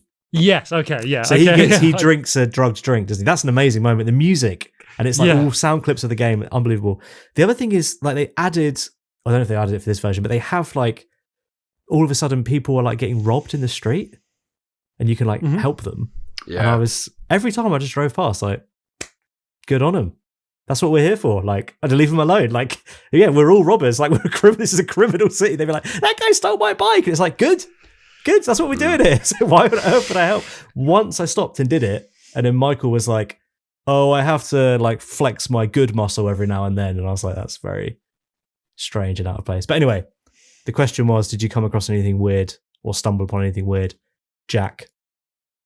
I never stumbled across anything that was like designed by Rockstar, but the online stuff often brought up weird things. But I do remember once playing, and I'd loaded in. I was standing on the corner. I was looking at my phone, and there was another player just happened to be across the street on the corner to me, and he was just a regular, normal-looking player. And then a car pulled up. I can't remember if it was like a bright red van. And 4 people got out of the van. There were other players, and they were, I wouldn't know the actual costumes, but they were just head to toe bright pink. And it was sort of pink. And this might be like a UK reference, but it's like, you know, like the kitchen rubber gloves you get, the like the pink ones. It's like fuchsia. Yeah, they looked like that. It was like 4 fingers off that glove. Just ran over to this one guy and started beating him up till he was on the floor and knocked out. And they all kind of just stopped for a second, looked at me, and he just got back in the truck and drove off. And I imagine that's just what people do online. They just like them and their mates. Let's all wear the same costume, drive around. And I did once also see like everyone, they were all dressed up as the members of the Scooby-Doo Mystery Machine. Oh yeah, people. Nice. So nice. Like definitely, I saw those guys all running around once. So yeah, I've never seen anything particularly weird from Rockstar particularly, but like online often brings up just crazy stuff that's awesome. Joe, have you got anything? Yeah, I got one. I don't know if it's kind of that in the right category, but there's a late game mission where you're just getting chased by a group, not the police. And the mission just said to like ditch, like I can't remember the exact wording, but basically to like not be being chased by them, basically escape them or whatever. And so I was driving away, but then I realized like I was driving really fast, but they always just kept keeping up with me. And then I was watching the mini-map, and I'd see as soon as I'd get far away, their little dot would go like whoop and just like move across. Really? I was like, oh wait, I realized they want me to stop and kill them, basically. Yeah, like it's not like police. And so then I was like, well, what's happening when that little dot goes whoop? And so I was really trying to drive ahead and then like switching to like back camera view to watch them, and you just see their car go whoop and just like slide, just so like it wouldn't let me escape them. On GTA 4, I did the whole thing where you go inside the Statue of Liberty and there's like a big like giant heart inside of it. It's like really tricky. That I remember, and I remember there was a lot in like GTA 4 and San Andreas, because the whole Bigfoot thing, that was a San Andreas thing, right? Originally, maybe they referenced it here, and so I was aware of like there was like ghost stories and stuff in those games. I hadn't even heard of any of those sort of creepypasta mysteries in this game, but that was the weirdest thing I found. Okay, another question here. This will be good for you, Joe, with your pureness and your positivity. This will be a good question for you. So Trigon Stingray on YouTube said, how would you say the tone of GTA 5 compares to something like the Red Dead series? I adored Red Dead 2, but I've been put off GTA due to the sheer violence and sex. Does it have underlying heart like Red Dead, or is it just cynical? There is underlying heart, but it's underlying. It's like the pee under all of the beds, you know? Like it's like there's Princess and the Pea, yeah. Yeah. Oh right, okay.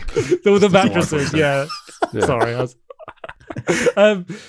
yeah, like I prefer the tone of Red Dead. Like I feel like even within like maybe the last 3 or 4 years, I think I've kind of just started just getting a bit more sensitive to like kind of violence and like a certain type of, you know, like Last of Us Part 2 is one of my favorite games of all time, and that is an incredibly violent game and a much more graphic and real violent game to this. And so it's not even that, it's just something about like a kind of just like a needlessly nasty tone. And I think this does kind of lean much more in the kind of comic angle.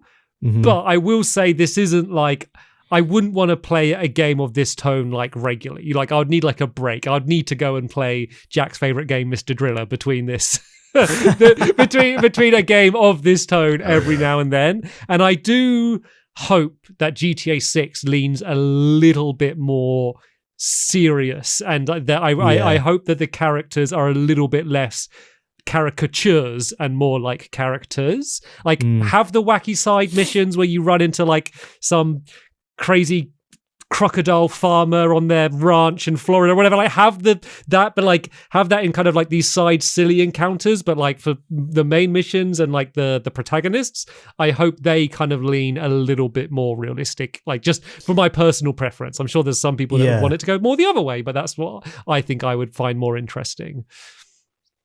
Have you got anything to add to that, Jack?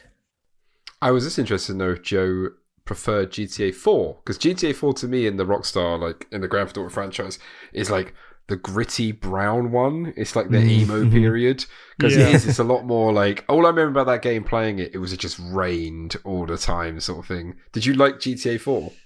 I think I did enjoy GTA 4 overall more, but but that's from when I first. I think playing them. I think GTA 5 is probably much easier to go back to. Like GTA 4.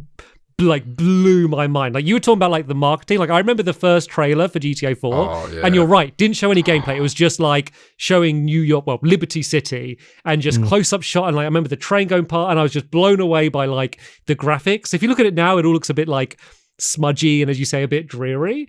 But then like the physics engine, like the the Rage engine, it's called the Rockstar Advanced Game Engine, and like the immersiveness of it, and in many ways it's more advanced than GTA 5. Like the way that a lot of the AI characters react, the way the physics works, and like things like the way if there's an explosion in the water and the way it deforms, there's actually like a lot more systems in GTA 4, and I think they scaled it back a bit in GTA 5 to increase like performance, like the draw distance, and like just how amazing the game looks. Like it looks like a generation leap almost. So I think my experience with GTA 4 was like I spent a lot more time playing in the world of GTA 4 and like doing like sandbox, like in the city, like chaos stuff, like outside of missions.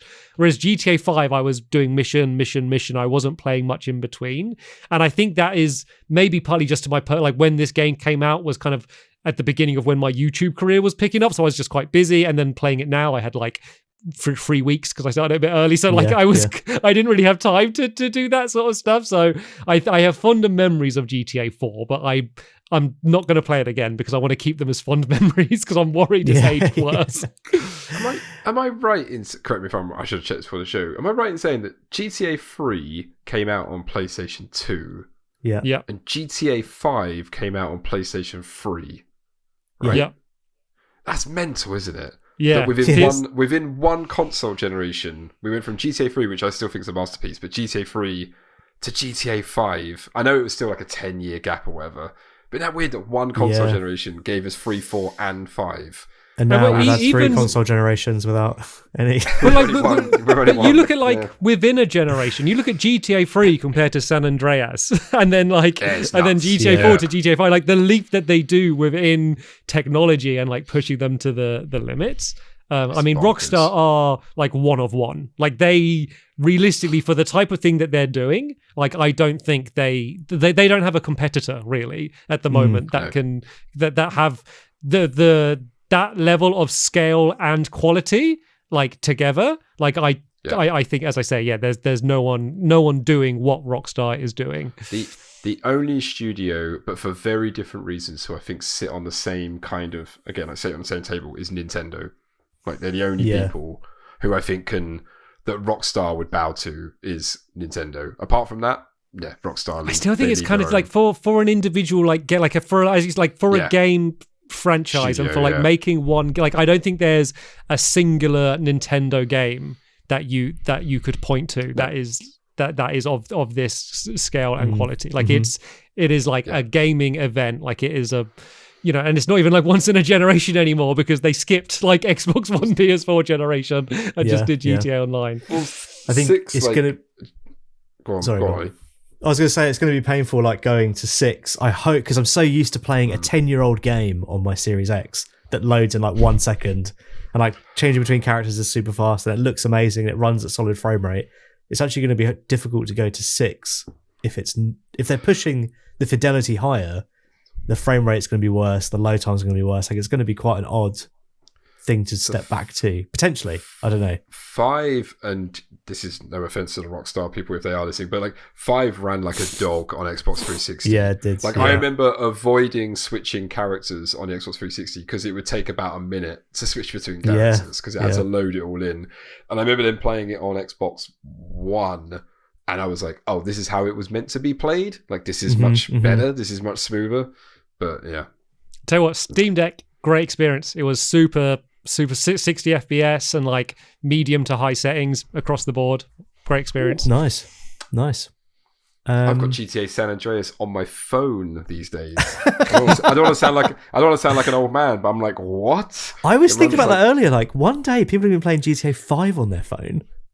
Just crazy. Like, isn't that mad? They'll be like, oh yeah, you can play GTA 5 on your phone now. Like, I bet that you could do that. I mean, you can play more advanced games than GTA 5 on your phone. Like you can play Death Stranding and Resident Evil Village and stuff on your phone. Like that's a, they're newer games. Yeah, like that isn't even that crazy anymore. God, they should get GTA Online on mobiles. That'll make mad money. I mean that, yeah. They can have that idea for free. Okay, we've got comments. It's not really a question, but obviously jump in. Karate on our Discord said, traveling between Los Santos and Blaine County became such a chore rather than an adventure. I hope in the next game they revert back to the older GTAs where the map is divided for a better gameplay experience rather than going for realism and missing the mark, which is quite scathing. But I think that, I mean, obviously I've not finished it, and it's like a new game to me, so I'm like in honeymoon period. I'm like happy there's not even fast travel because I like driving to each place. So I'm like, I disagree with this. Yeah. I would agree with that comment. I like the driving in the game. It's fun, but there are times, and often it's through my own fault, is you'll like start a mission, especially if I do it online with my friends. You'll start a mission and you find out the target you're heading for is like the north point of the island. Yeah. And you could be driving for like 20 minutes. I mean, arguably going to steal a plane or whatever, but you'd be driving for 20 minutes. It's nuts. And it's something that I'd be fascinated to see how Rockstar, if they try and solve it with 6, in that like, I remember GTA 3 is still my favorite Grand Theft Auto because it's the most arcade-like, in that like it was so revolutionary at the time that you could just go steal any car, jump in and drive off. And in Rockstar 5, it's like you have your own car. And actually, I didn't actually steal many other people's cars in GTA 5. I just had my own car that I did whole missions in. So it's weird. They kind of have lost a lot of actually what GTA 3 was with realism. And I do agree, driving across the map for like 10 minutes, it's just not, for me, it's just not fun. It's nice. You do kind of like sometimes play some music. You're like, oh yeah, the radios are great. They're all good. We haven't even talked about those. But again, the radios is another thing where it's like, it's kind of hard when you get more modern gen games. It's like GTA 3 had like 30 tracks, so you got to know those tracks really, really well. It may have had more than that, I'm not sure, but you got to know them really well because you heard them so often. GTA 5's got like, I don't know how many radio stations and I don't know how many tracks. I would take a guess at like 300 tracks across like 10 radio stations. I'd say like more very like 20 rarely, or 30 stations, Yeah, but you very rarely hear the same song twice. So again, they've lost that kind of like, I don't know, you miss out on that where it's like, oh, this is a song. I love this song. It's brilliant. Like that's a mad negative that you're moaning that that songs aren't repeating. It's too many songs. Sometimes giving more to the player ends up with less because you're not giving them a finer tuned experience. You're giving them huge, everything. And it's like, I don't want huge. I want focused, and it's hard. It's really hard with GTA 5. I mean, I think they hit a nice balance, but yeah, sometimes there are missions that are like, go get a dump truck that's 10 miles away, and you're like, oh my god, okay, I'm gonna do this. Well, to be honest with you, everything that I thought about this game, literally everything, I was completely wrong. Like, it was the complete opposite. Like, in my mind, you were basically like a borderline indestructible psychopath killer that like you mowed down civilians. The police were impossible to evade and your cars would constantly blow up. Like, not only are you like fragile, enemies take quite a lot of shots. Yeah. The police are pretty easy to evade. In the footage, there's a clip of me evading 3-star police in a garbage truck. Like, it's not that difficult to do. Like, my only nitpick against this game, probably really my only nitpick, is that, as you were saying quite early on in the podcast, is you have to do it exactly what they want, to the point where like if you park in a car park but you don't park in the right space and you get out of your car, it's like, get back in the car. I had one where I had to park the helicopter at like Trevor's like airport, basically his airstrip, and I parked it on the helipad. And then I was like, oh no, you got to park where this little yellow circle is on the dirt. And it's like, I did better than the assignment. Like, I should get like an A+. Like, I went on the helipad. It's like, no, if I don't land specifically there. And I get it. It's because they've planned out a whole cutscene that's going to play and they're framing it with this in the front. Like, I get why they're doing it. But like, I mean, Ollie will know this better than Jack, but like, I'm someone who really loves system-based games and freedom and like letting me create my own stories and work stuff out. So a lot of that stuff is probably rubbing me the wrong way, maybe than Ollie, because I know you kind of tend to lean to more linear games. So I'm kind of curious to see kind of how this is going to end up affecting the list. Like I'm excited to do the list because I don't know where it's going to go. Okay. There's a thing, by the way, that GTA 5 just shows how time has moved on. That at the time when it came out on 360, I remember was like revolutionary, and now has become a norm. Was that gameplay would roll straight into cutscenes. So like you'd walk into the car showroom as Franklin, and it would go straight into the cutscene using in-game engines. At the time, that was mental. That was like, oh my god, this is incredible. Like you're just going straight into cutscene. Now it's kind of like blasé. It's like, yeah, that's what would normally happen. But I remember at the time that was brilliant. Mate, cinematic camera, holding B for cinematic camera. Yeah, what is going on with that? It's great. So that mission where that guy's hanging off the back of the boat and you're like driving up. That's a great I literally was like, I cannot even deal with how exciting this is. Like, it's so good. Like, and then that's like straight after. It's either the one before or the one after. You smash through the front of the car showroom. Yeah. Like, that mission's great. Like, it's so good. It's like, because you steal the car and Michael pops off the back of the car. And when you put cinematic camera on, you see him sitting in the back seat. Yeah. And it's like, and that is it. That's in gameplay as well. So that is super it's amazing. Cool, the cinematic camera came up in that book I read. It was in GTA 3 all the way from the start. It was just because purely they wanted it to look like a film. But I would argue it is great, but you can't drive in cinematic camera mode. It's almost impossible. No. You just immediately smash into a wall. And it was something. It was something. I know we're running out of time, but it was something on Red Dead 2 that I was fascinated by because they do the cinematic camera, but they also do auto drive in Red Dead 2, which GTA 5 didn't have. So you could, like, if you're riding your horse in Red Dead 2, you can press a button and it just rides the horse for you on the designated path. And I was really surprised because I was like, I bet GTA 6 doesn't do that. Because they're going to be like, no, the whole game is about getting from A to B. You don't just skip that bit because you don't like it. Yeah. Yeah. Also, all the cars in GTA 5 are good. I didn't steal a single car and I was like, oh, not one of these. Yeah. All of them are like, they're pretty hardy and they're all pretty fast. So that was another thing that surprised me. I remembered stealing taxis and them exploding. That was like my memory of GTA. But actually, GTA 5. That's more GTA 4. The cars in GTA 4 are like, they're like boats. They're like all over the place. Anyway, we've got one good comment. Let me just quickly read this. Okay. Just one good comment. Evan Harriardi on YouTube basically listed all the times GTA 5 has been sued. And there's so many. Like, it got sued for false advertising because GTA Online wasn't available at launch. It got sued by a rapper called Daz Dillinger because they included his music without paying for it. 2014, Lindsay Lohan sued Rockstar claiming that they used her image in the game. And in February 2014, Mob Wives TV personality Karen Gravano sued Rockstar for allegedly copying her life story in the random Buried Alive event found in North Point. Which she must have a crazy life. It's when something's making that much money, people are like, if we can do anything to get a chunk of it, we will. Yeah. Already GTA 6, there's that guy suing. He's got like the skull face tattoo, and he's like, "Oh yeah, they stole my likeness for the game." So it's interesting. So Leslie Vences is the producer of GTA 5. Was on GTA 4 and stuff. Been at Rockstar for years. But in 2014, he took a sabbatical. Then in 2016, his son and his friends were fired from Rockstar and he ended up suing them for royalties. And he's now gone on to set up a game studio called Build a Rocket Boy in Edinburgh. They're building a game called Everything. But it's just interesting. I'm sure it'd be absolutely fine. But GTA 6 has not got the producer who was at the helm of GTA 5 on GTA 6. So there was like a legal situation going on. I think it's been settled and it's all fine. But yeah, it's just interesting. Rockstar have got very interesting history with like lawsuits and people leaving and stuff like that.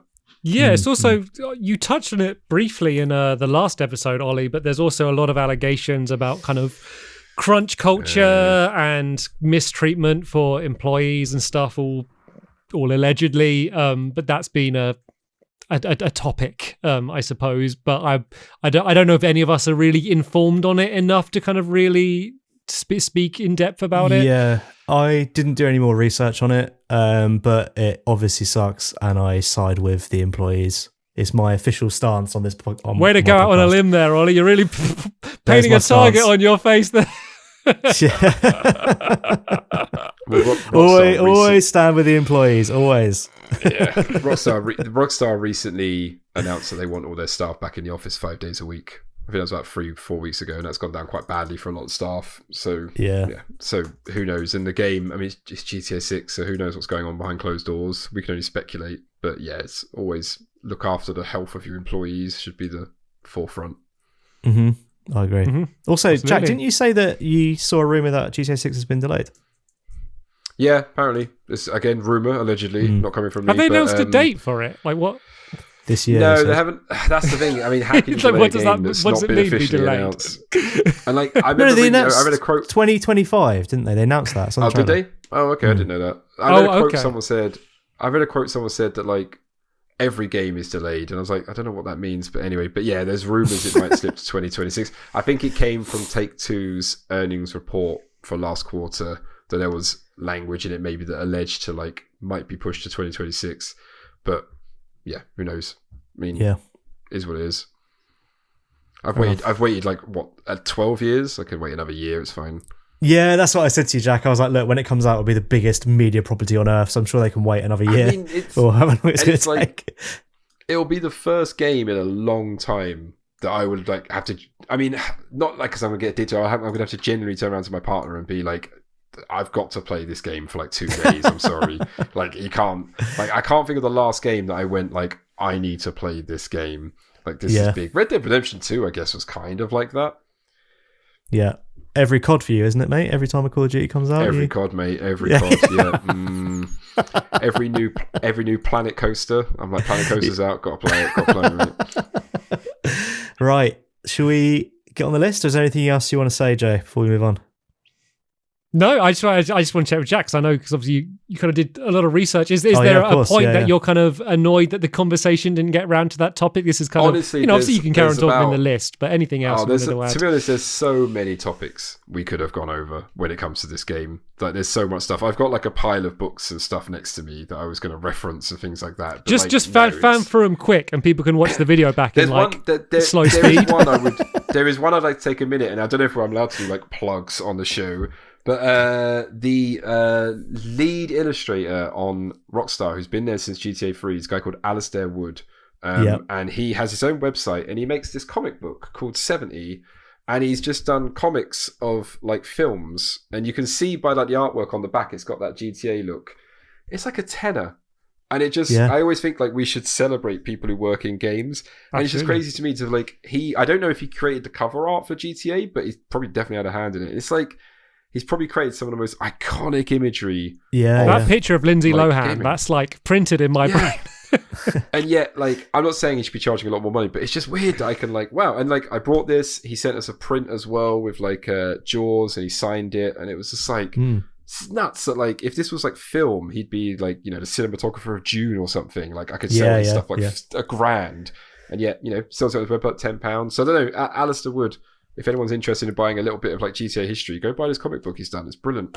I tried to buy a GTA 5 art book because I think the illustrations are unbelievably good for the game, but it doesn't exist. You can only buy the official guide. Wow. So I was like, not going to bother. But like the picture of them in the red jumpsuits is like just amazing. The picture of them with the masks on, like, it's all so cool. I know obviously the loading times used to be awful. I'm thinking like PS2 generation.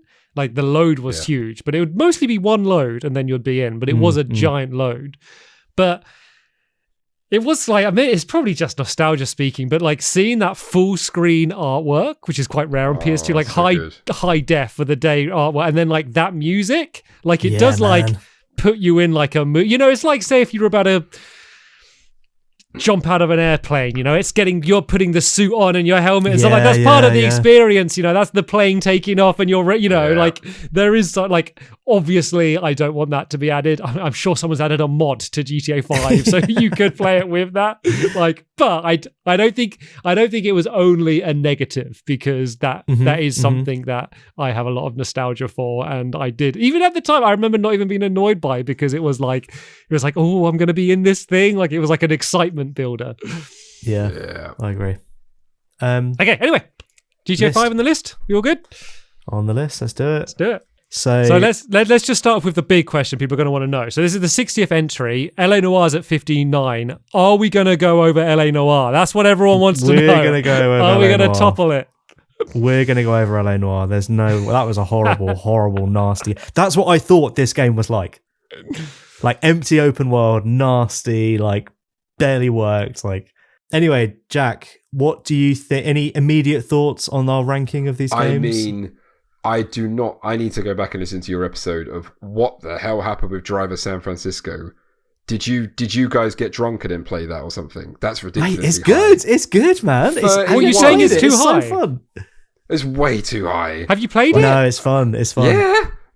I mean, to put it above The Dig and Alien Isolation and Skyrim. Sorry, Skyrim. Skyrim. Not so good. Apart from that, I mean, it's definitely an interesting list.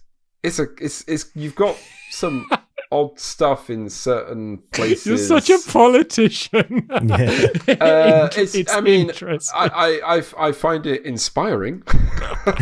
No, what I will say is it's such an eclectic mix of video games that some of them, how can you rank The Dig next to Sonic 3? Do you know what I mean? It's how do you compare those? We talk about this games? every week. Yeah. We have That's what I love about it. It's so bizarre. I'm also impressed that you've got some, the beginner's guide is very nice to see here. Ooblets is very nice to see on your list. What Remains of Edith Finch. You've got some very good games in there as well. I'd like to have seen the beginner's guide a little bit higher than that. And your top 5 is, I mean, me and Death Stranding are never going to get along. Honestly, Death Stranding would be about in the 50s on this list for me. Wow. Okay. Did not get on with it whatsoever. But no, apart from that, it's a good list. I give it respect. Thank you. Doom should be higher, but it's good. I know. Good. I agree. Okay, let's start. I want to start with you, Ollie, with a GTA 5 placement. Because I'm surprised at I'm not surprised you had a positive experience, but I'm surprised at the level of positivity I had from you. But I still don't yet know whether you're top 10 territory or not. So do you want to kind of go first and sort of maybe give an area, or if you have a specific position? I could give an area because I haven't finished it yet. But I think my estimation of the game's only going to go up based on how much I'm enjoying it. I would go top 5. Wow. I might go above Alan Wake 2. Maybe one below. I don't think I can put it above Disco Elysium because that game changed my life. But I think probably around there, maybe below Alan. I don't know until I finish it. But as I was playing this, I was like, this is the most exciting and most amazing game I've played in a long time. I genuinely can't believe it came out in 2013 to the point where I was looking up what did they add? Because I was like, there's no way all of this could have been in it when it came out. I couldn't really find much. So yeah, it's just completely... It does the same thing as Death Stranding where you complete a mission and you're like, oh, I'm only 2 blocks away from the next thing. So you're like, well, I might as well do that. And you do it and then you're like, oh, I'm only 1 block away from the next mission. Or you run out of things, you change to another character. And it's like, oh, now I have 5 more things to do. It's just... Yeah, I found it very, very playable and fun. I love the atmosphere, all the music, the production values, the location, the settings, the characters were all it was like watching a great TV show and playing a great game at the same time. So yeah, top 5 for me. But then again, I'm completely discounting the online because that was pretty rough going. So actually, maybe Joe, for the list, we should discount the online because you didn't play it. Well, I want to give, if Jack wants to do a fight for it going higher because of online, I don't want to be able to tell him that he can't, because it is part of the. If you bought the game, you get online for free with it. I think it's unfair us siphoning off that and saying no, he's not allowed to argue it. So that's why I wanted to allow him to include online. So I guess now we'll hand it over to you, Jack. The floor's yours. Do I get an opinion in this? Absolutely. I thought you can sway us. You can sway us. It's our choice. You can sway us. I thought I had to like convince you guys to try and up it up the table. Like, nah, come on, higher. Well, maybe let Joe place it first, and then you can convince him because he's going to place it lower than me. I think that was probably the smart way of doing it. Or was you going to use all your good stuff now, and then you won't have anything to fall back on? Yeah, that's true. Okay, so I'm quite a bit lower. So I think I played it back in the day, and I think it really impressed me back in the day. But I had in my head of like what the cutscenes were like and the writing, and like I remembered like the boat mission, and I remembered these standout moments and the heist and planning them. So I think I had quite high expectations going in, but I think since playing it, I have kind of leaned more to different genres of games, and I struggled with how restrictive this game was. And like any time it came up saying like mission failed for like because I didn't follow the script right, I was annoyed. And then also like I didn't do like for an open world game, and I think might just be down to time, I didn't do much like messing around in the city. Like I did some of the mini games, which are like way better than they should be, like things like golf and like tennis, which is like really cool that they have competent versions of those and they work in multiplayer, is really cool. But the story wasn't as clever as I remembered. And I think that's because compared to other games in 2013, it was like much more kind of intelligent and well written than games of that time. But I think games as a whole writing has improved, and so that was less of a standout. So I was still extremely impressed with like the world and the polish, and all of the tiny details were there, but that didn't necessarily translate to like a really fun game for me. Like it's still definitely top 20. I'm not entirely sure where it's going to go, but it wasn't like the kind of it's not top 10 for me. I think I would probably end up around kind of Slay the Spire to Half-Life Alyx zone is kind of where I would definitely under Slay the Spire. Maybe I'd put it here because I know it's going to go up higher, I think, later anyway. So I'll be fair and start as high as I would probably go myself. And so that's putting it at number 13. Yeah, I feel like that's the normal response, and mine is like honeymoon period. I've never seen anything like this in my life. Level where I am now. I think you're at the level I was back in 2013. I don't know where I don't know where the story's going. Like, I don't even know what's going to happen. Like, I'm still like, I don't know what happens. The only bit of the story that's made me be like, oh no, is we found a super weapon, and I was like, oh, I don't want to be dealing with stuff like that. I want to be doing like drug runs and things that are more fun. But apart from that, I'm fully on board. I don't know where it's going to go. So, yeah. I don't think you're going to... I don't think the quality drops or it ends up dragging or anything either later on. So I think... I don't think your opinion will change by the time you finish it, is my guess, Ollie. I'm not going to try to convince you guys any other way. I fall back to that it's made $8 billion. It could be on its own little list to the side where it's just like, I don't care where you put me, I've made $8 billion. What I would say is that like it definitely deserves to be in the top area of your table. Let's just get that. It will be. It will be. It won't go lower than 13 out of 60. I come back. It's doing good. To the thing. I come back to, like I said, I still think it's a masterpiece because the macro of the game is like the scale and all the stuff you do is incredible, and the micro of it is kind of crappy. The shooting feels like you're just using potato guns. But I would say this: it's so big that if I said to you guys, like, okay, you're on a desert island or something and you get one game and that's the only game, would you really pick Slay the Spire over GTA 5? Like, no, if you would, I wouldn't, like, but that's not the assignment. That's not what we're doing here. You know, then like it would be Minecraft over anything else. You know, like that's not what we're doing. The crazy thing, like, whole time playing this game, I was thinking to myself, like, I am such an idiot for not playing this.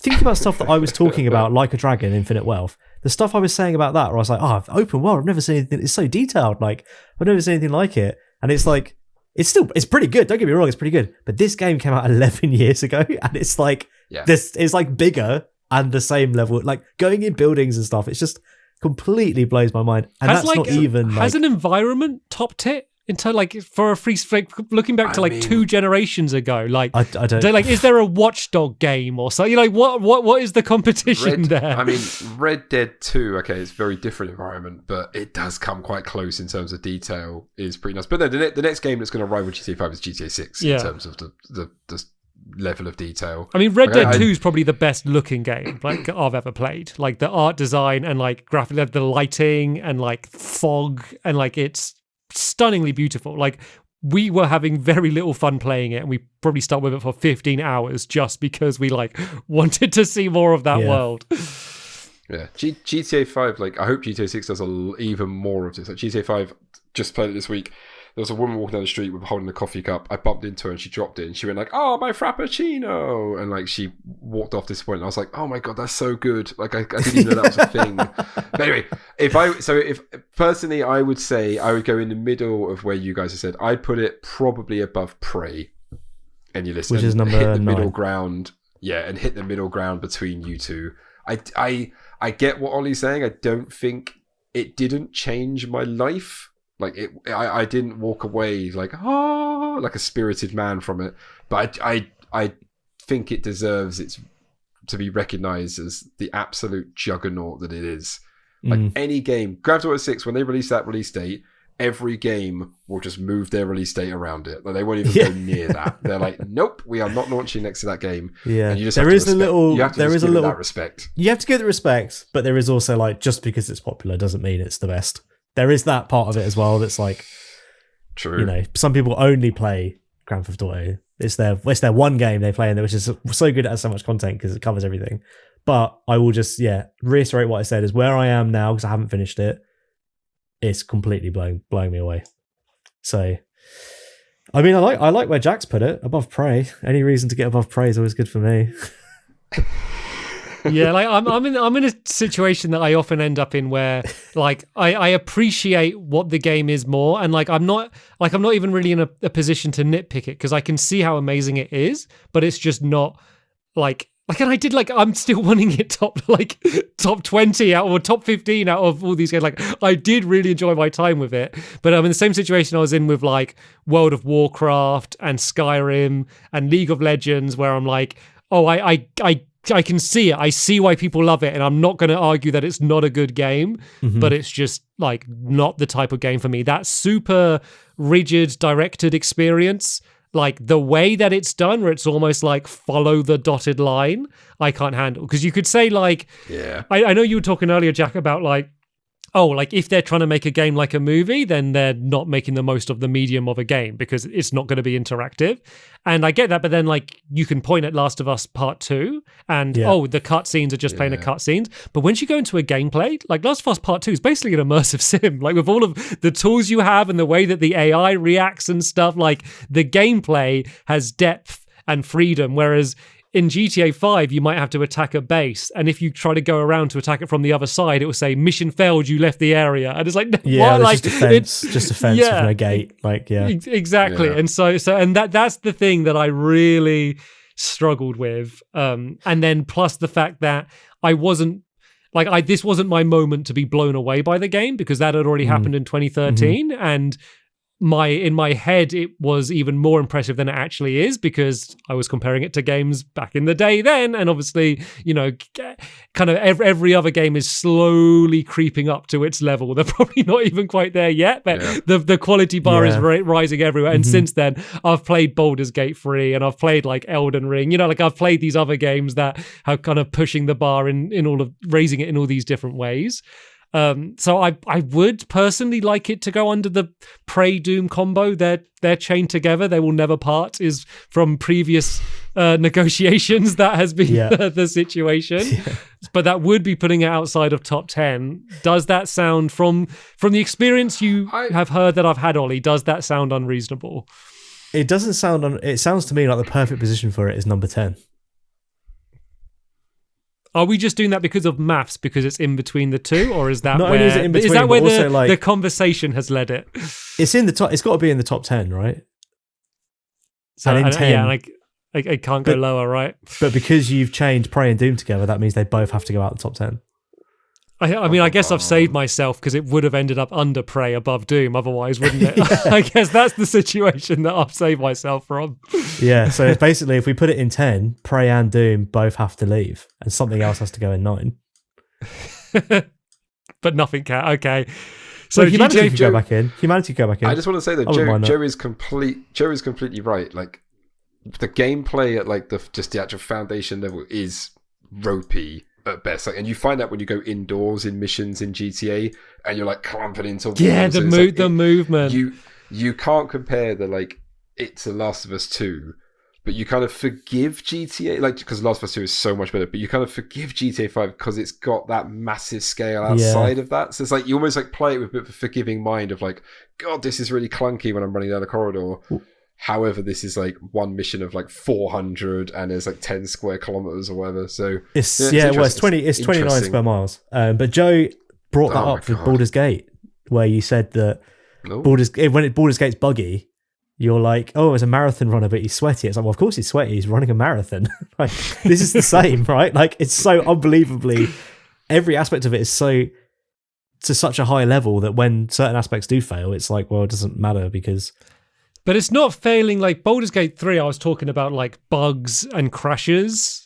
Whereas we were talking about the fact that your character doesn't speak. I think we were talking about that as well.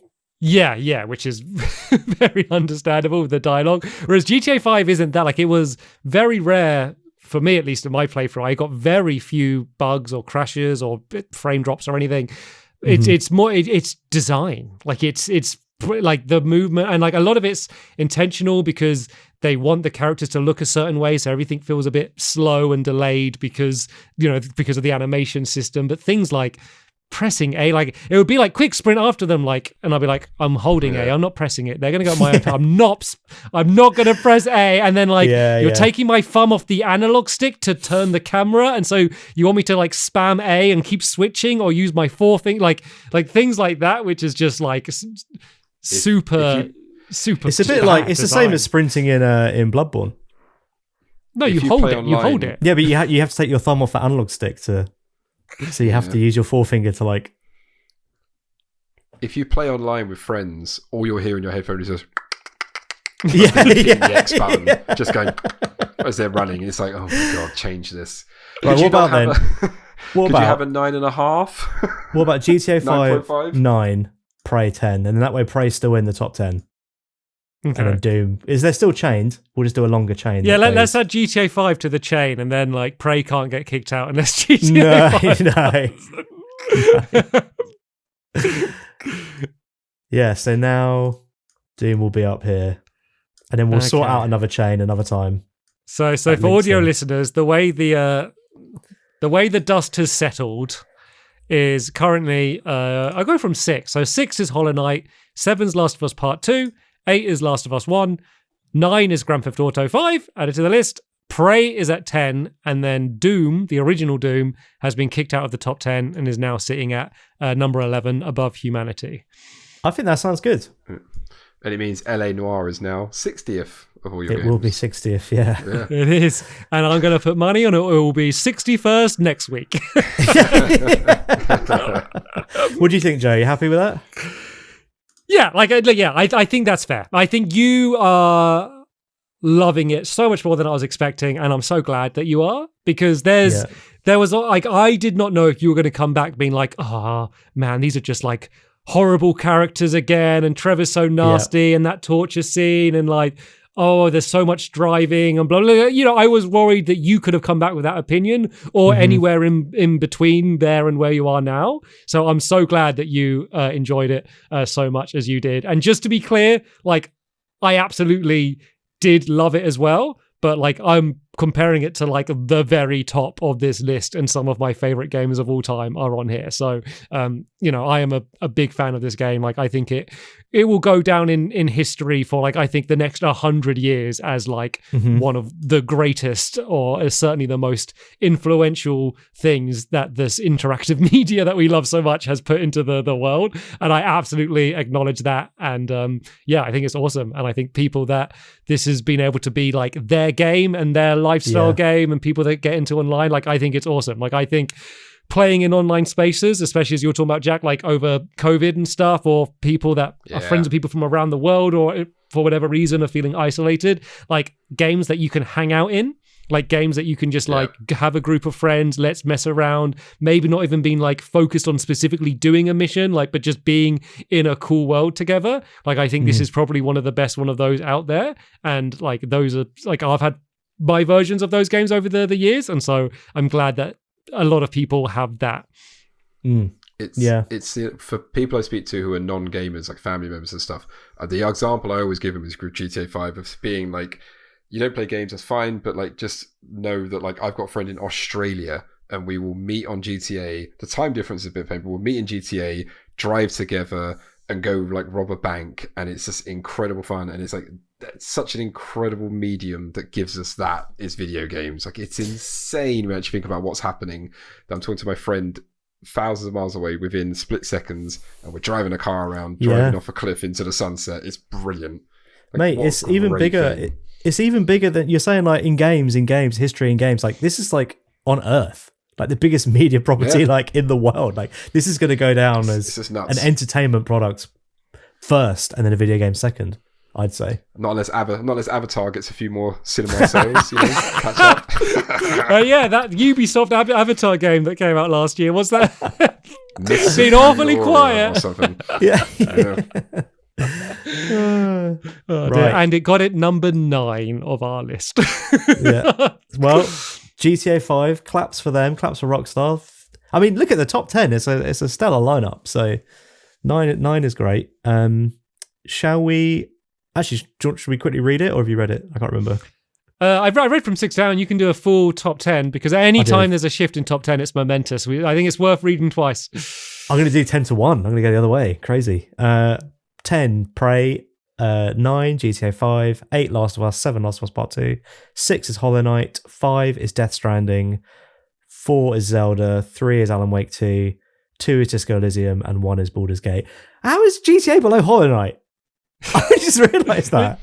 It's because I'm on this podcast every week. Also, that's Tears of the Kingdom for those that might miss that episode, the Zelda game. Oh, sorry, yeah, Zelda Tears of the Kingdom. Yeah. Why does it say Death Stranding brackets DC? Director's cut. Oh. Yeah, don't mate. If you didn't like it, you're not gonna like Director's cut. But the Director's cut. God, the last thing I want is more content to that game. So, and also, to answer the Hollow Knight question, remember I wanted Hollow Knight at number 2, so I've done my sacrificing for Hollow Knight. Yeah. Okay. Well, that's a fight for another day. Look do you want to hear what's coming up? Yeah, let's do it. 'Cause there's been a few little shifts and new entries to plans for coming up in the future. There has, but okay, I've got an idea. So basically, April 19th, the next episode, we are doing Dredge, which is available on all platforms. May the 3rd is Portal 2 with a guest. That's also available on all platforms. Everything you expect, including the Switch. May 17, I'm going to leave it as a surprise because we have a video out that we chose the May 17th game. So go and watch that instead of listening to this. Go over there and check that video out if you haven't already. And don't just skip to the end because it's a fun hype train ride the whole way through. It is a hype train ride. Yeah, the video is called I don't know what it's called. Hype train something it'll be called probably. And then May 31st, Jack Marshall, hold on to your butt because it's Harold Halibut. Oh, really? Oh, it is. That's awesome. It is. Oh, fantastic. So yeah, we're going to do that. I think we're doing it about 3 weeks after it comes out. So I hope you line up all your fish puns for it. Yeah, good point. Good point. Get all your fish puns in. Yeah, I'll have to go into that school of thought. Didn't we push a game back to do that? Do we need to announce? Hadn't we announced something else then, and we ended up changing it? I'm trying to remember. Ooh, I don't remember. I squeezed it in because I saw it was coming out soon. I was like, that's a game I've been excited for a long time, and I was like, I'm going to be playing it anyway. And it's always nice when the game I'm playing anyway is on the podcast, so I won't be stressed for time. Oh, it was Monument Valley. That's what it was. So that will probably be after it, but we'll confirm that in the future. Yes. Cool. Well, that's everything. Yeah. Is there anything you want to plug, Jack? I know you're kind of a regular face around here, but is there your Instagram or any handle? For those that haven't seen you in our Christmas quizzes, is there anything cool? Even not connected to you? Any films or shows you've been watching you want people to check out? Oh, good lord. Oh, that's a good... what are we watching? Oh my god, you put me on the spot too much. Let me just think of what I'm playing at the moment I'd like people to go play. I mean, Ollie has got me into Balatro. What's that called? Yeah, Balatro. So Balatro. I would just say to people out there that, like, if you're looking for something that you want to, like, lose your life to, get Balatro. It's a poker game, and good heavens, it's a game that you play every so often that really frustrates me. I'm like, how can this be on the surface so simple and so fantastic at what it does? So that would be my plug to say, go play that if you haven't played it. I bought it today. Actually, honestly, I bought it. I've not played it yet. I bought it this morning because I'm going on a trip. If you'd have played it for this podcast, you wouldn't have turned up for the podcast. Yeah. Where's Joe? What's wrong with Joe? But actually, jokes aside, if you, I would have plugged Harold Halibut. So I'm really pleased you guys are playing that. That's really good. Not Gangbeasts? Not Gangbeasts. No, I mean, yeah, go play Gangbeasts as always. Just go play Gangbeasts. It's brilliant.